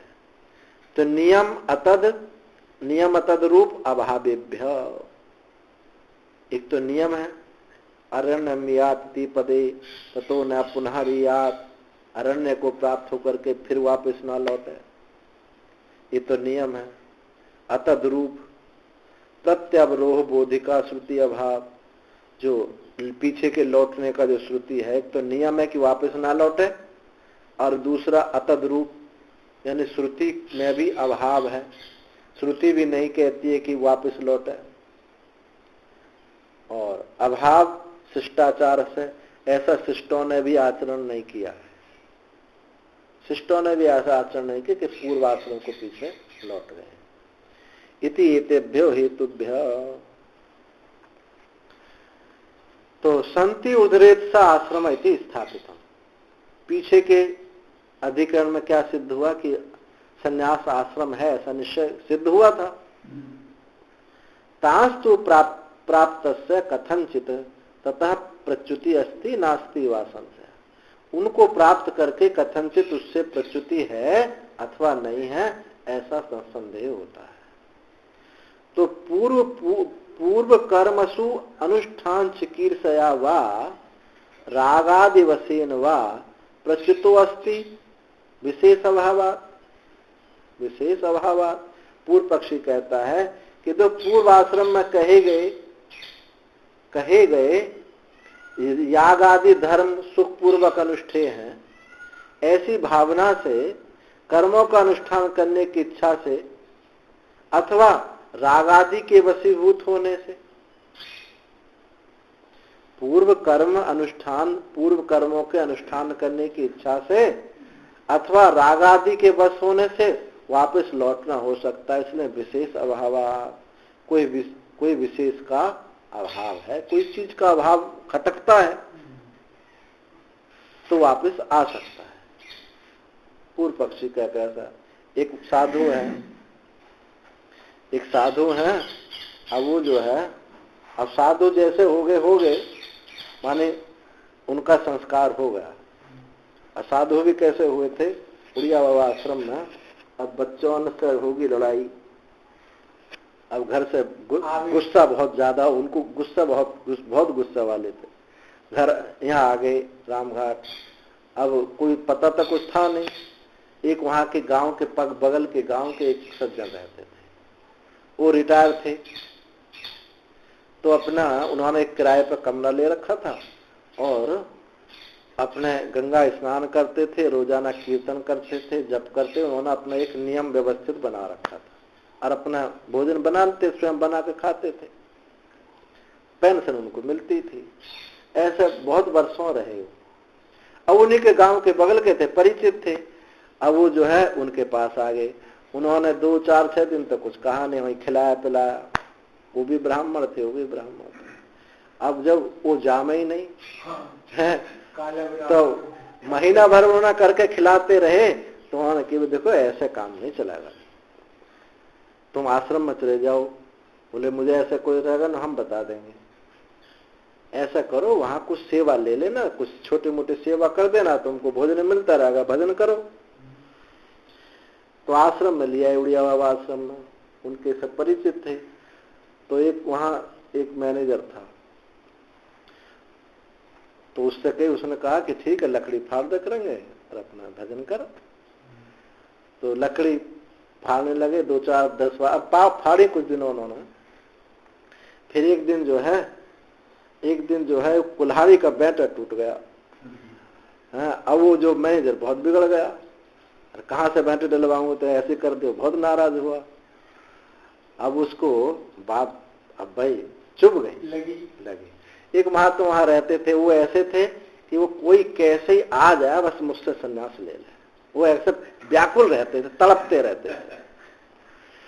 तो रात के 10 बजे गए कि स्वामी जी इमरजेंसी है, अभी दो संन्यास, अभी तुरंत। उन्होंने कहा ठीक है, अभी दो। देर कुछ नहीं, रात को ही कपड़े पहना दे, रात के 11 बजे, और सुबह मुंडन कर दिया और जा करके वहां के सामने खड़े हो गए, देख हम दे यहीं रहेंगे, सन्यासी है, और हम लकड़ी ना फाड़ेंगे और रोटी यहीं खाएंगे, हम सन्यासी हैं, हमारा नाम स्वामी है। अब रहने लगे थी वहां। अब उनको फिर उनके गुरुजी उनको ले गए उज्जैन, वहां विद्यानंद वहां संस्कार करवाया, विधिवत संस्कार उनका हुआ। एक दिन हमसे आके कुछ, अब उन्होंने क्या बोला कि वहां इतनी भीड़ होती है, तो कैसे बोला, उन्होंने कह दिया कि सब देखो ओंकार का जप किया। अब वो ओंकार ओंकार ओंकार ऐसे गुरु करे, ऐसे चेला करे। हमसे पूछे, मैंने कहा ऐसा नहीं, ओम का जप, ओम का जप। तो हम पे विश्वास नहीं हुआ। फिर स्वामी विमानंद जी के पास गए, अब उन्होंने और उनकी आनंद लिए। बोले स्वामी जी मंत्र अधूरा, ऐसा नहीं है। उन्होंने कहा ओंकार का जप करो, पूरा मंत्र ये है, ओंकार का जप करो, ओंकार का जप करो, ओंकार का जप। फिर भी उनको समझ नहीं आई, अभी तक वही करते हैं। अब तो घर में रहते हैं। अब हम सब बोले कि गुरुजी तो ऐसे कह रहे हैं, अब मैं कल तो जाऊंगा। मन क्यों, श्राद्ध आ गए और हमारे पिताजी को श्राद्ध करना पड़ा। अब ये उन लोगों की बात, हमने कि सन्यासियों के साथ के, अरे सन्यास हो जाए, कुछ भी हो जाए, बाप तो बाप ही रहता है, बाप कैसे हम हटा सके। तो गले श्राद्ध करने चले गए। अब तो अब इन लोगों की जो बात है, संबंध रहता ही है, तो ऐसे लोगों की प्रच्युति होती है, ऐसे लोगों की ऐसे लोगों की प्रच्युतियां। और अब तो हमको 2-4 साल से मालूम नहीं करते पर हो जाते हैं। तो अब विशेष अभावात, क्योंकि विशेष का अभाव है, तो ऐसे प्राप्त होने पर, पूर्व पक्ष प्राप्त होने पर सिद्धांति कहता है कि देखो, तद्भूतस्य तु प्रतिपन्नो ऊर्ध्वरेतो ऊर्ध्वरेतो भावस्य न कथंचित अपि अतद भावो न ततः प्रच्युति स्यात्। तद्भूत को, अर्थात जिसने तद्भूतस्य प्रतिपन्न ऊर्ध्वरेत स भावस्य, जिसने ऊर्ध्वरेता भाव प्राप्त कर लिया, यानी संन्यास भाव, जिसने संन्यास ग्रहण कर लिया है,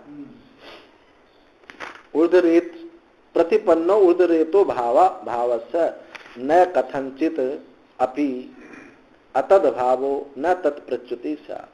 जिसने ऐसा संन्यास ग्रहण, उसकी किसी भी प्रकार से अतत भाव नहीं होता, अर्थात उसकी प्रच्युति नहीं हो सकती, वापस वो नहीं लौट सकता। किससे? कुछ कैसे?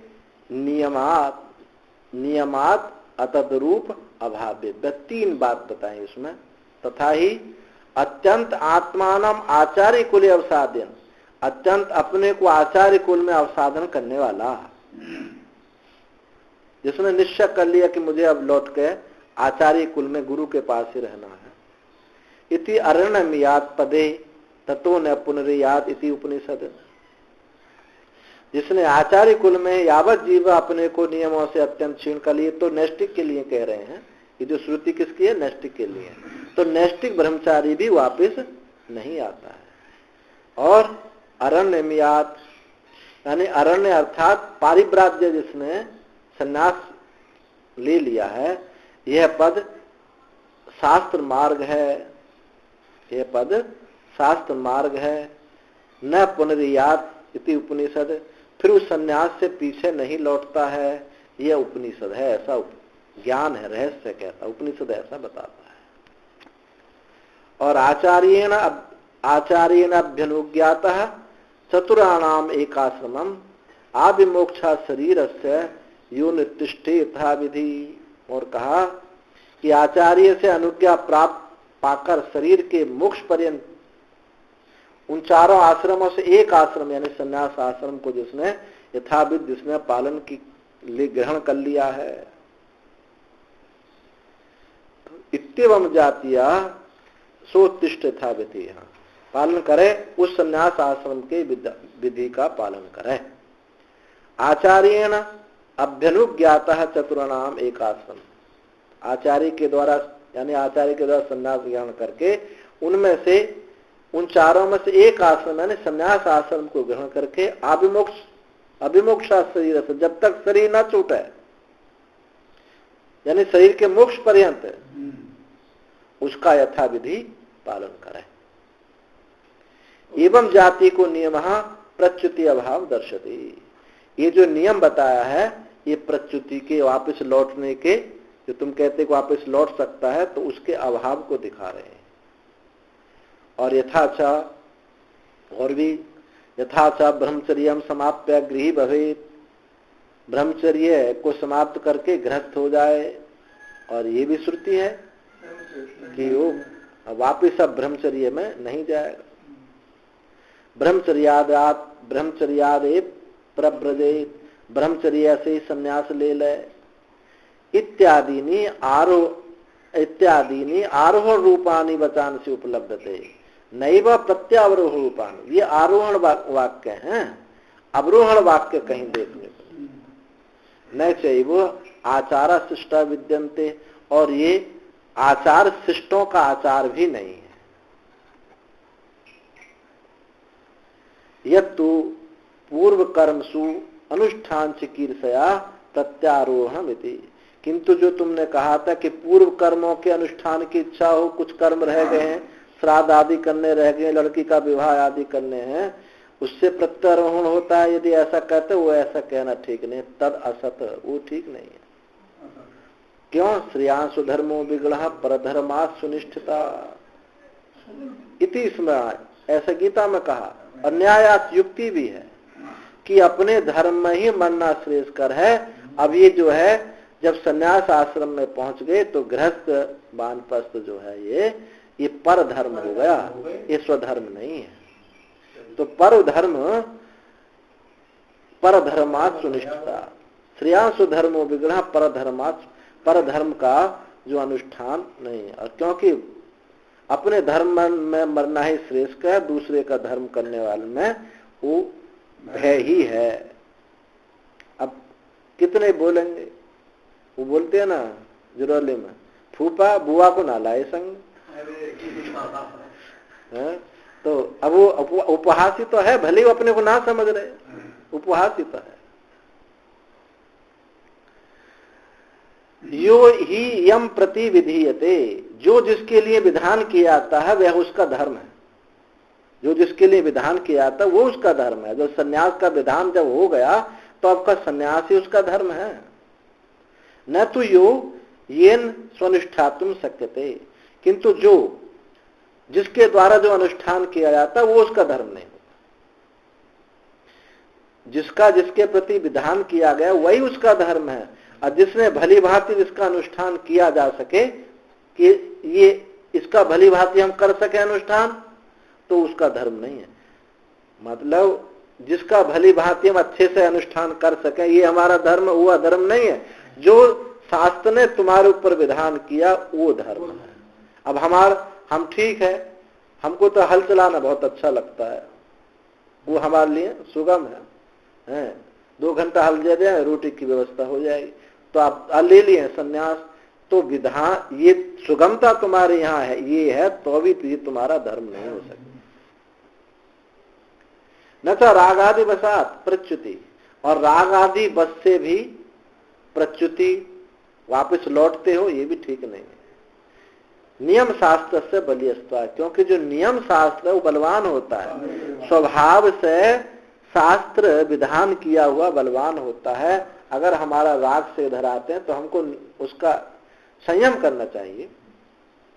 तो जैमनी रपी इत्यपि शब्देन, जैमनी के द्वारा भी जो कर्म कांड के आचार्य हैं, कर्म का पक्ष लेने वाले, उनके द्वारा भी इस शब्द से जैमनी वादायनो अप्यत्र संप्रतिपत्ति शास्त्री प्रतिपत्ति दार्ढ्याया, इस शब्द से जैमनीति इत्यादि से ही जैमनी और वादा दोनों की सम्मति को, दोनों की एक सम्मति है, इस बात को दृढ़ करने के लिए कहे गए हैं कि जैमनी रपी, जैमनी के द्वारा भी। तो ये है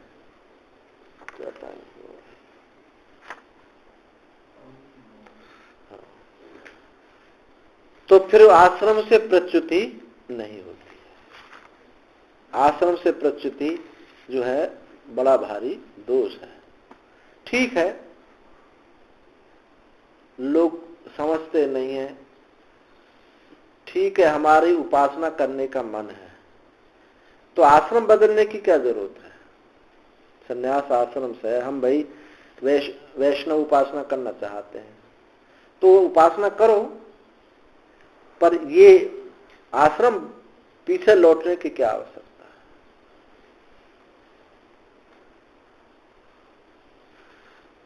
अब जो ना समझ लोग हैं शास्त्रीय, जिनको संस्कार ने, उनको बेवकूफ भले बना, बेवकूफ भले बना लो, मनमानी व्यवहार। अधिकाराधिकरण और अधिकार अधिकरण कहते हैं। इसमें क्या है? इसमें इस अधिकरण में बताया कि ऊर्ध्वरेत से भ्रष्ट, अर्थात नैष्ठिक ब्रह्मचार्य से आश्रम से भ्रष्ट जो हो जाता है उसका प्रायश्चित है अथवा नहीं है। संन्यास आश्रम और नैष्ठिक ब्रह्मचारी से यदि किसी स्त्री आदि से उसका संपर्क हो जाता है तो उसका प्रायश्चित होता है नहीं। ये तो आपने कह दी कि प्रच्युति तो नहीं हो सकती, अभी पीछे बताया कि भाई वापस तो नहीं लौट सकता। अच्छा, वापस न लौटे, कुछ प्रायश्चित तो हो, हम प्रायश्चित करके उससे छूट जाए, उसी में चलना पड़ेगा। तो प्रायश्चित के लिए कहा, उसी पर ये प्रायश्चित के रूप में ही ये वो है, अधिकरण है। तो ऊर्ध्वरेता से भ्रष्ट यानी संन्यास से भ्रष्ट या नैष्ठिक ब्रह्मचारी से भ्रष्ट जो होता है उसका प्रायश्चित होता है अथवा नहीं होता है। तो पूर्व पक्षी कहता है प्रायश्चित नहीं है इसका। प्रायश्चित के अभाव का वचन है। ऐसे वाक्य मिलते हैं कि नैष्ठिक ब्रह्मचारी का के लिए कोई भी प्रायश्चित वचन नहीं है। और यदि जो शास्त्र में गर्धवादी यज्ञ की बात कही गई है कि गर्धव याग करे, तो गर्धव याग जो है उपकुर्बान ब्रह्मचारी के लिए है, नैष्ठिक ब्रह्मचारी के लिए नहीं है। ये पूर्व पक्षी कहता है कि कोई प्रायश्चित नहीं है, अब तो आपको बस मरना ही है। तो सिद्धांती कहता है कि नहीं, देखो व्रती का मधु मांस भक्षण जैसे उपपातक है। कोई शराब पीने लगा, मांस खाने लगा, कोई नैष्ठिक ब्रह्मचारी शराब पीने लगा, मांस खाने लगा, उसका उपपातक है, उपपातक है, महापातक नहीं है। वैसे ये भी महापातक है, वैसे यह भी उपपातक ही है, महापातक नहीं है। किसी स्त्री के साथ संपर्क उसका हो जाए तो महापातक नहीं है, उपपातक ही है। तो इसलिए प्रायश्चित रूप संस्कार से उसकी शुद्धि हो सकती है। अब प्रायश्चित का जो अभाव कहने वाले जो वाक्य हैं वो तो स्वल्प यत्न साध्य प्रायश्चित नहीं है, उसके जो प्रायश्चित हैं वो बहुत कठिन है, अत्यंत कठिन है, इसलिए कहा कि उसके लिए कोई प्रायश्चित नहीं है। स्वल्प यत्न साध्य प्रायश्चित नहीं है, इसलिए अधिक प्रयत्न के साध्य होने से कह दिया कि उनका कोई प्रायश्चित नहीं है। अच्छा, न अधिकारिकमपि पतन अनुमाना तदयुगात। ये सूत्र किसका है? पूर्व पक्ष का है। ये सूत्र पूर्व पक्ष का है। तो अधिकार न च अधिकारिकमपि अधिकार लक्षण सिद्ध गर्धव आलभन रूपम प्रायश्चितम भी नैष्ठिकस्य ब्रह्मचारी नास्ति। कि जो अधिकार लक्षण सुना गया है कि गर्धव का आलम्बन करे, गर्धव याग करे, गधे का याग करे, तो गधे के याग से प्रायश्चित होगा। तो कहते हैं नैष्ठिक ब्रह्मचारी का नहीं है, वो भी उपकुर्बान ब्रह्मचारी का, यदि प्रायश्चित की बात कहते हो तो। कुतः पतन अनुमानात्, क्योंकि पतन ऐसी स्मृति है कि आरूढ़ो नैष्ठिके धर्म, आगे स्मृति आएगी, ऐसी स्मृति है, वहां स्पष्ट कहा कि उसका कोई प्रायश्चित नहीं है। अनिवृत्त्यापातित्य श्रुति अनुमापक स्मरणात्। अनिवृत्त्य पातित्य श्रुति अनुमापक स्मृति है, उसको अनिवृत्त यानी उसकी निवृत्ति के लिए कोई प्रायश्चित तो ऐसा नहीं है, ऐसा स्मृति कहती है, यानी प्रायश्चित का अयोग कहती है, संभव नहीं, ऐसा पूर्व पक्ष कहता है। यदि नैष्ठिको ब्रह्मचारी प्रमादात अवकीर्येत किम तस्य ब्रह्मचारी अवकीर्णी नैरितम गर्धम आलभेत इति एतत् प्रायश्चितम स्यात् उत न इति। यहां संदेह कह रहे हैं कि यदि नैष्ठिक ब्रह्मचारी प्रमाद से अवकीर्यत हो जाए, भ्रष्ट हो जाए, किम तस्य, तो क्या उसका प्रायश्चित? ये श्रुति कही ब्रह्मचारी अवकीर्णी नैरितम गर्धमावले। अवकीर्णी माने योनि में निषिक्त वीर्य, वीर्य को डालने वाला, उसको कहेंगे अवकीर्णी, अवकीर्ण हो गया है।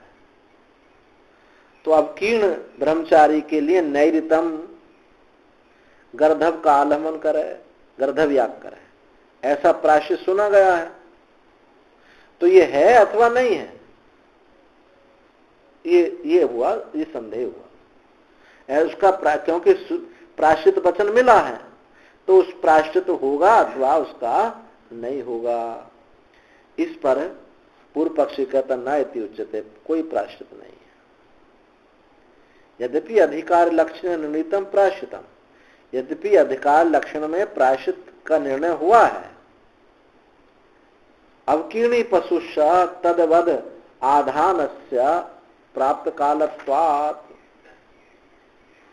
अवकीर्णी पशुष, जैसे उपनयन काल में लौकिक अग्नि में, उपनयन काल में यज्ञोपवीत के समय लौकिक अग्नि में होम किया जाता है, वैसे ही अवकीर्णी पशु का, अब उसको संज्ञा क्या दी? अवकीर्णी पशु। अवकीर्णी पशु का भी लौकिक अग्नि में होम करना चाहिए, क्योंकि आधान अप्राप्त काल है। आधान प्राप्त काल है,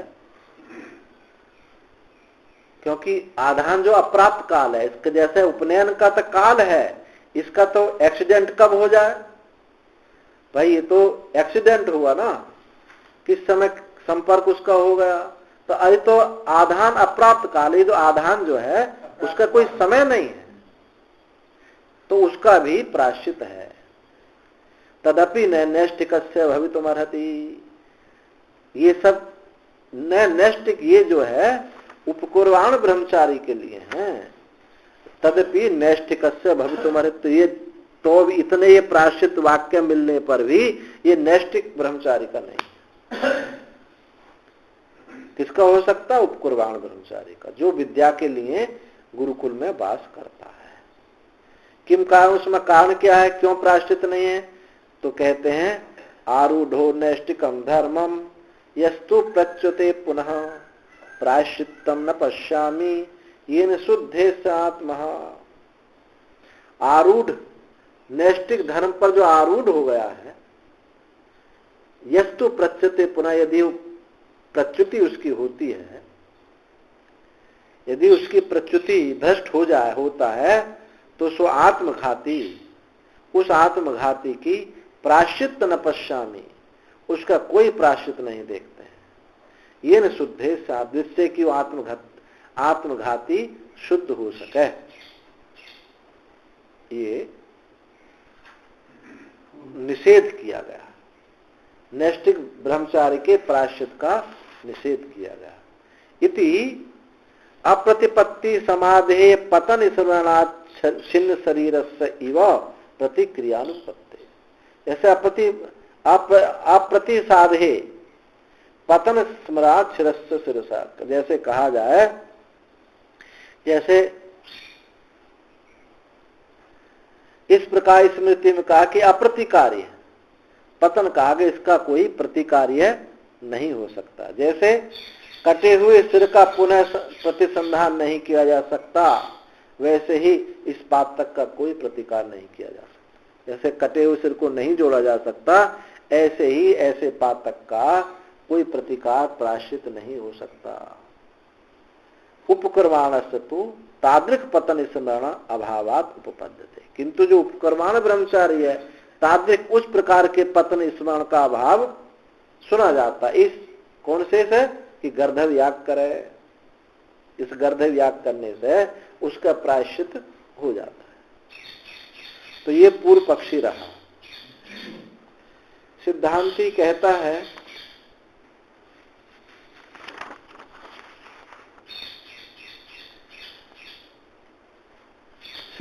कहता है कि देखो भाई, पूर्व उपपूर्वम अपि तु एके एवं भावम असंवत तदुक्तम इदम न महापातकम येन तदर्थम प्रायश्चितम न। ये कोई महापातक नहीं है भाई, महापातक का प्रायश्चित नहीं होता, लेकिन उपपातक है, इसलिए प्रायश्चित होगा। तो एक आचार्य कहते हैं उपपूर्वम, उप यानी उपसर्ग पूर्वकम उपपातकम। ये जो पातक क्या है, उपसर्ग पूर्वक है, इसलिए उपपातक है, ये महापातक नहीं है। अतः उपकुर्बाण ब्रह्मचारिण इव नैष्टिकस्यापि उक्तस्य प्रायश्चितम भावम। उपकुर्बाण ब्रह्मचारी की तरह नैष्टिक का भी प्रायश्चित होगा। सद्भावम इच्छा, उसके सद्भाव की इच्छा होती है। तत्व दृष्टांत, उसमें दृष्टांत देते हैं। अशनवत, जैसे मधु मांस भक्षिणा ब्रह्मचारिणो व्रत लोपः, जैसे कोई ब्रह्मचारी मांस शराब पीने लगे तो उसका व्रत लोप हो जाता है। पुनः संस्कार तद्वत, तो उसका पुनः संस्कार किया जा, पुनः यज्ञ प्रायश्चित करा करके यज्ञोपवीत दोबारा किया जाता है। अब देखो, वो ब्रह्मचारी व्रत भंग हुआ है। आगे हम एक बात और बताएंगे, उसी जब आगे उसका प्रसंग आएगा। यहाँ ब्रह्मचारी व्रत है कि यज्ञोपवीत, ब्रह्मचारी यज्ञोपवीत धारण किया, उसका जो व्रत है वो भंग हुआ है, तो इसलिए उसका प्रायश्चित पूर्वक उसका दोबारा यज्ञोपवीत कराया जा सकता है। अतः प्रायश्चित से सद्भाव युक्ततम, इसलिए प्रायश्चित का सद्भाव श्रेष्ठकर हो सकता है। तदुक्तम, जो तुम तदुक्तम तदेतत् प्रमाण लक्षणे पूर्व मीमांसा समाप्रतिपत्ति स्यात् इत्यत्र उक्तम प्रतिपादितम। और ये जो कहा गया है पूर्व मीमांसा में, पूर्व मीमांसा में कहा समाप्रतिपत्ति स्यात् इत्यादि सूत्र में ये बात कही गई है, इसलिए प्रायश्चित उसका है। अपि तो एक आचार्य उपपातकम एतदिति मन्यन्ते, ये जो उपपातक है, एक आचार्य कहते हैं कि उपपातक है, ऐसा मानते हैं। यह नैष्ठिकस्य गुरुदारादिभ्यो अन्नत ब्रह्मचर्यम विसर्जेत, यदि वो नैष्ठिक ब्रह्मचारी गुरु पत्नी से अलग, गुरु पत्नी के साथ महापातक हो गया, फिर वो महापाप हो गया, उपपातक नहीं रहा वो, तो नैष्ठिक गुरु पत्नी से अन्यत्र यदि ब्रह्मचर्य विषिन्न होता है तो वो उसका प्रायश्चित है। तन्न महापातकम भवति, और ये कोई महापातक नहीं है। गुरु पत्नी से अलग यदि इस ब्रह्मचारी विकीर्ण होता है तो उसका वो जो है महापातक नहीं होता। गुरु तल्पादिषु महापातकेषु अपरिगणनात्, जो गुरु पत्नी आदि महापातकों में उसकी गिनती नहीं गिनी गई है। तस्मादुपकुर्बाणवत् नैष्ठिकस्यापि प्रायश्चितस्य भावम् इच्छन्ति, इसलिए उपकुर्बान के समान नैष्ठिक का भी प्रायश्चित हो सकता, भाव में इच्छन्ति, उसकी इच्छा है। क्योंकि ब्रह्मचारित्व अविशेषा, दोनों में ब्रह्मचारित्व समान है। अवकीर्णत्व विशेषाच, और अवकीर्णत्व भी समान है, ब्रह्मचारित्व भी समान है और अवकीर्णत्व भी समान है। असनवत यानी उसको दृष्टांत जैसे मधुमांस खाने वाला, यथा जैसे ब्रह्मचारिणो मधुमांसासने व्रतलोपा पुनः संस्कार सेवमिति, ब्रह्मचारी का मधुमांस खाने में व्रत लोप हो जाता है, फिर उसका संस्कार के द्वारा शुद्धि हो जाती है। इस प्रकार से यही प्रायश्चितस्य भावम इच्छन्ति तेषाम न मूलम उपलब्धते, क्योंकि जो प्रायश्चित का अभाव की इच्छा करते हैं, उनका कोई प्रायश्चित नहीं है।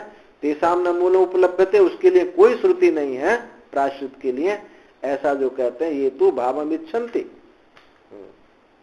जो प्रायश्चित का अभाव मानते हैं उनका मत श्रुति मूलक नहीं है। ये तो भावम इच्छन्ति, किंतु जो भाव की इच्छा करते हैं उनका ब्रह्मचर्य अवकीर्ण थी। एतद अविशेषण श्रवण मूलम, ये ब्रह्मचर्य, उनका जो ब्रह्मचर्य जो अवकीर्ण है, एतद अविशेषम श्रवणम मूलम, तो उनका सामान्य श्रवण, सामान्य श्रुति होने से, सामान्य होने से उनका प्रायश्चित के लिए श्रुति है गर्धव्यान वाली, गर्धव्याग करे वो श्रुति उसके लिए मूल है। इसे तस्मात् भावो युक्त, इसलिए ये बात ठीक है कि नैष्ठिक का भी प्रायश्चित है। तदुक्तम प्रमाण लक्षण है, और ये प्रमाण लक्षण है पूर्व मीमांसा में भी कहा है। समा भी प्रतिपत्ति स्यात्, सूत्र आया समा भी प्रतिपत्ति स्यात्, समावि प्रतिपत्ति स्यात् शास्त्रस्था वा, ये सूत्र है। यानी इसको ऐसे समझो कि कुछ लोग कहते हैं यव शब्द जो है ये दीर्घ सुख जौ है, जौ में उसकी योजना जोड़ते हैं, और कुछ कहते हैं प्रियंगु है, प्रियंगु अर्थ में उसकी योजना करते हैं।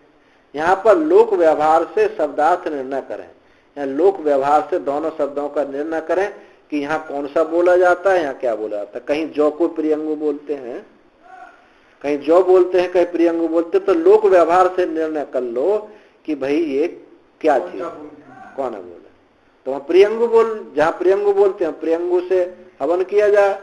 तो ऐसे यहां पर लोक व्यवहार से शब्दार्थ निर्णय करें।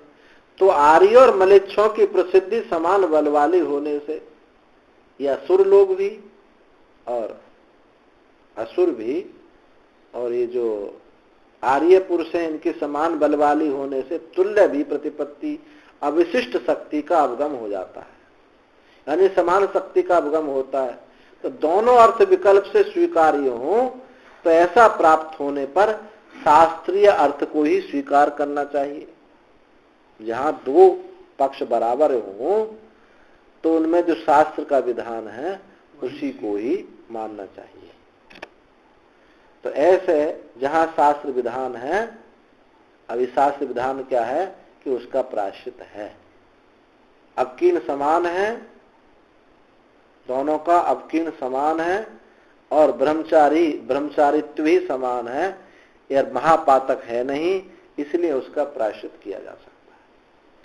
फिर ये जो कहा कि प्रायश्चित अभाव, इसमें जो ये जो कही कि प्रायश्चित का अभाव है, आरूढ़ नैष्टिक धर्म पर जो आरूढ़ है उसे कोई प्रायश्चित नहीं है। जैसे सिर कट जाए, अब कहा कि इसको जोड़ना संभव नहीं है, तो ऐसा जो कहा तो एवं सती यत्न गौरव उत्पादनार्थम इति व्याख्यातव्यम, उसको ऐसा समझते बहुत प्रयत्न अधिक है, अधिक प्रयत्न की अपेक्षा से कहेंगे भैया ये तुम्हारे बस, कहते हैं ना तुम्हारे बस के ना है, तुम नहीं कर सकते, तुम्हारे लिए है ही नहीं। इस भाषा में जो बोलते हैं कि तुम्हारे लिए नहीं, क्योंकि तुम इसको कर ही नहीं सकते।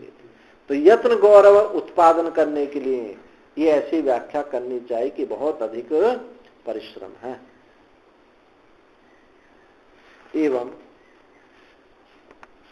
एवं अब ये तो नैष्टिक ब्रह्मचारी की बात आई, अब सन्यासी की बात। सन्यासी के लिए कोई प्रायश्चित है या नहीं है, तो वहां भी ऐसे समझना चाहिए, वहां भी अत्यंत कठोर प्रायश्चित है। भिक्षु वैखानसयोरपि बानप्रस्थो दीक्षा भेदे कृच्छम द्वादश रात्रम चरित्वा महाकक्षम वर्धयेत्। भिक्षुवान प्रस्थवत सोमबल्ली वर्जम स्वशास्त्र संस्कारस्य इत्येवं प्रायश्चित स्मरण अनुस्मर्तव्यम्। ये कहा कि यदि भिक्षु वैखानसो, भिक्षु यानी सन्यासी, और वानप्रस्थों के में भी प्रायश्चित सुना जाता है। क्या है, क्या श्रुति है? वानप्रस्थो दीक्षा भेदे कृच्छम द्वादश रात्रम चरित्वा। यदि वानप्रस्थ अपनी दीक्षा से भ्रष्ट हो जाए तो उसके लिए प्रायश्चित का कृच्छम द्वादश रात्रम चरित्वा महाकक्षम वर्धे, ये उसके लिए प्रायश्चित बताया। यानी कक्ष माने प्राजापत्यम। प्राजापत्य क्या है वो यहां वर्णन नहीं किया है। पहले 3 दिन उपवास करे, फिर 3 दिन गर्म जल लेवे, फिर 3 दिन सामान्य जल ले, और 3 दिन फिर कुछ और चीज लिया जाता है। ऐसा इसको प्राजापत्य व्रत बोलते हैं। 12 महीने नहीं, 12 दिन। तो उसी द्वादश रात्रम चरित्वा, उस 12 दिन तक इस प्रकार वो प्रायश्चित करे। और क्या करे? कृच्छम द्वादश रात्रम, और क्या करे? महाकक्षम, वर्धेत, महाकक्ष को बढ़ाए। महाकक्ष क्या है? ऐसे जंगल में चला जाए, ऐसे जंगल में चले जाए जहां फलदार वृक्ष नहीं है, अन्न तो उसको खाना ही नहीं है।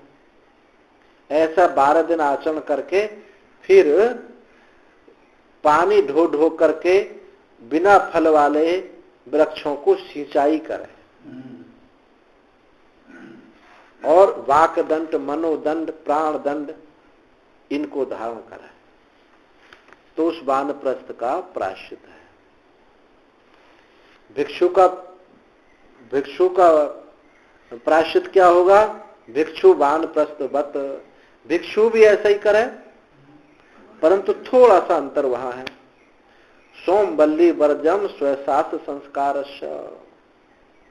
सोमबल्ली जो याग में सोमलता जिसका रस निकाला था उसको पानी ना देवे, बाकी सबको पानी दे। सोमबल्ली वर्जम, सोमलता को छोड़ करके वो सबको सिंचाई करे और स्वशास्त्र संस्कार, और अपने स्वशास्त्र संस्कार का पालन करे। तो स्वशास्त्र संस्कार क्या है? ये 2-3 स्मृति दी है। मनोवाक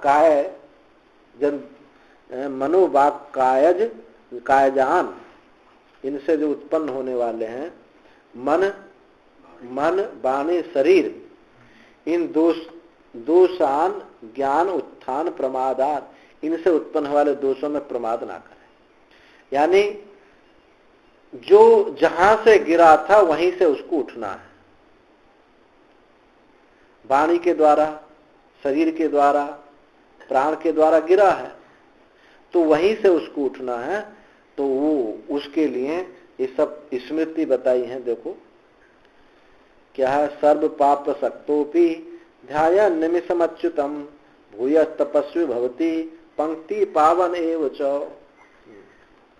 कि सर्व पापों के प्राप्त होने पर भी यदि निमिषम अच्युतम, यदि एक मात्र भी वो निमिष मात्र भी ध्यान करता है तो तपस्वी जो है पंक्ति पावन हो जाता है। उसको पंक्ति पावन है, तो जो उसको यानी शुद्धि हो जाती है उसकी। उपपातक संघेशु पातकेशु महसुचा प्रविष्ट रजनी पातम ब्रह्म ध्यानम समाचरे।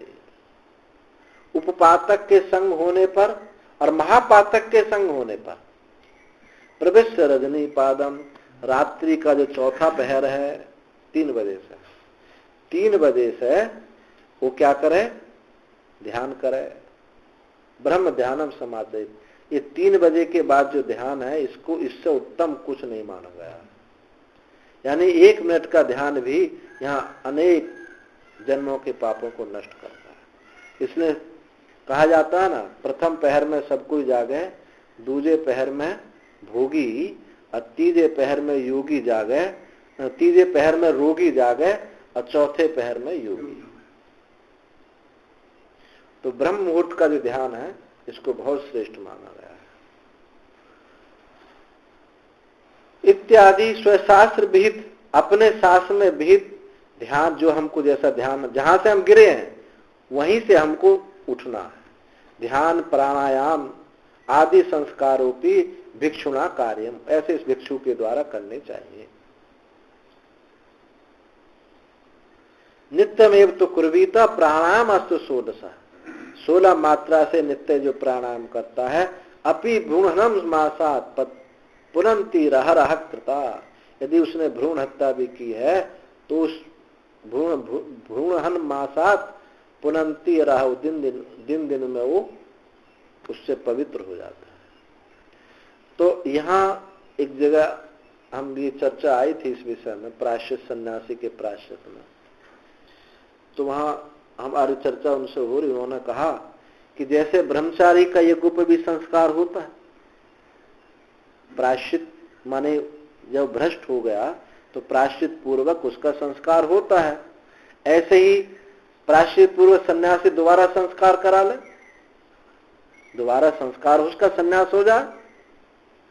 तो हमने कि ये ऐसा शास्त्र नहीं कह रहा। बोले जब वहां होता है संस्कार तो यहाँ सन्यास संस्कार नहीं हो सकता है। तो हमने कहा कि देखो भाई, सन्न्यास श्रवणम कुर्यात, उसने सन्यास करके श्रवण किया है, मनन निधिध्यासन किया है। कर्मों का सन्यास एक अलग बात है, और फिर सन्यास करके श्रवण मनन निधिध्यासन उसमें लगना एक अलग बात है। वो एक कर्म अलग हो गया, क्योंकि बिना सन्यास के श्रवण नहीं हो सकता। जब कहीं ना कहीं वो बंधा होगा तो श्रवण मनन निधिध्यासन नहीं कर सकेगा, इसलिए वो विभाग अलग है। आप कर्म से नहीं गिरे हैं, जो सन्यासी गिरा कर्म से नहीं गिरा, वो तो सन्यास करने के बाद जो उसकी साधना थी वहां से गिरा है, तो वहीं गिरा है, वहीं से उठना चाहिए उसको। इसलिए उसके लिए स्वशास्त्र संस्कार कहा है। जो सन्यासी का शास्त्र संस्कार है कि ध्यान है, प्राणायाम है, ये जहां यहीं से उसको उठना चाहिए। दोबारा संस्कार तो तब भाई, एक बार जो छूट गया है फिर दोबारा कहां से ये उपवित लाएगा, कहां से जनेऊ कराएगा। इसलिए जहां गिरा वहीं से उठा है, वो कर्म से नहीं गिरा, वहां तो वो काम तो उसका पूरा होगा। वो तो एक व्यवस्था दी गई आपको ब्रह्म ज्ञान के लिए, तो कर्म संन्यास एक व्यवस्था दी गई। अब उस व्यवस्था को प्राप्त होकर के यदि आप गिर जाएं तो कर्म संन्यास के क्या दोष है उसमें? दोष है आपके चलने में, आप वहां से करेंगे। इसलिए कर्म जैसे ब्रह्मचारी का यज्ञोपवीत होता है संस्कार, ऐसा उसका नहीं हो सकता, क्योंकि ब्रह्मचारी का जो संस्कार हुआ था वो वहीं गिरा था, क्योंकि ब्रह्मचारी व्रत भंग हुआ था उसका। ब्रह्मचारी व्रत माने यज्ञोपवीत जो संस्कार उसका, वो वहीं से गिरा था, इसलिए वहीं उसका संस्कार हो जाएगा तो ठीक है। और आप तो वहां से गिरे नहीं, आप तो कर्म संन्यास करने के बाद गिरे हो ना, कर्म संन्यास में तो नहीं गिरे। इसलिए कर्म संन्यास अलग विभाग है, और जो जहां हमारा गिरना है वो अलग विभाग है। इसलिए जहां से गिरे हो वहीं से उठा जाता है, ना कि वहां से उठा जाएगा। तो इस पर बड़ी चर्चा हुई थी महात्माओं में। तो फिर बोले हाँ, इसलिए मैंने कि यहाँ जो कहा है श्रुति ने, स्वशास्त्र संस्कार, वो स्वशास्त्र संस्कार, वो स्वशास्त्र संस्कार का मतलब यहाँ संन्यास संस्कार नहीं है, जहां से वो गिरा है वो संस्कार। कौन सा? वो यही ध्यान करे, चिंतन करे, प्राणायाम करे, यहाँ से वो गिरा है, इसलिए यहाँ चलना चाहिए। अब ये तो हो, बस यहीं तक रहने दो। ओम पूर्णमदः पूर्णमिदं पूर्णात् पूर्णमुदच्यते पूर्णस्य पूर्णमादाय पूर्णमेवावशिष्यते। सर्वे भवन्तु सुखिनः, सर्वे सन्तु निरामया, सर्वे भद्राणि पश्यन्तु, मा कश्चित् दुःखभाग् भवेत्।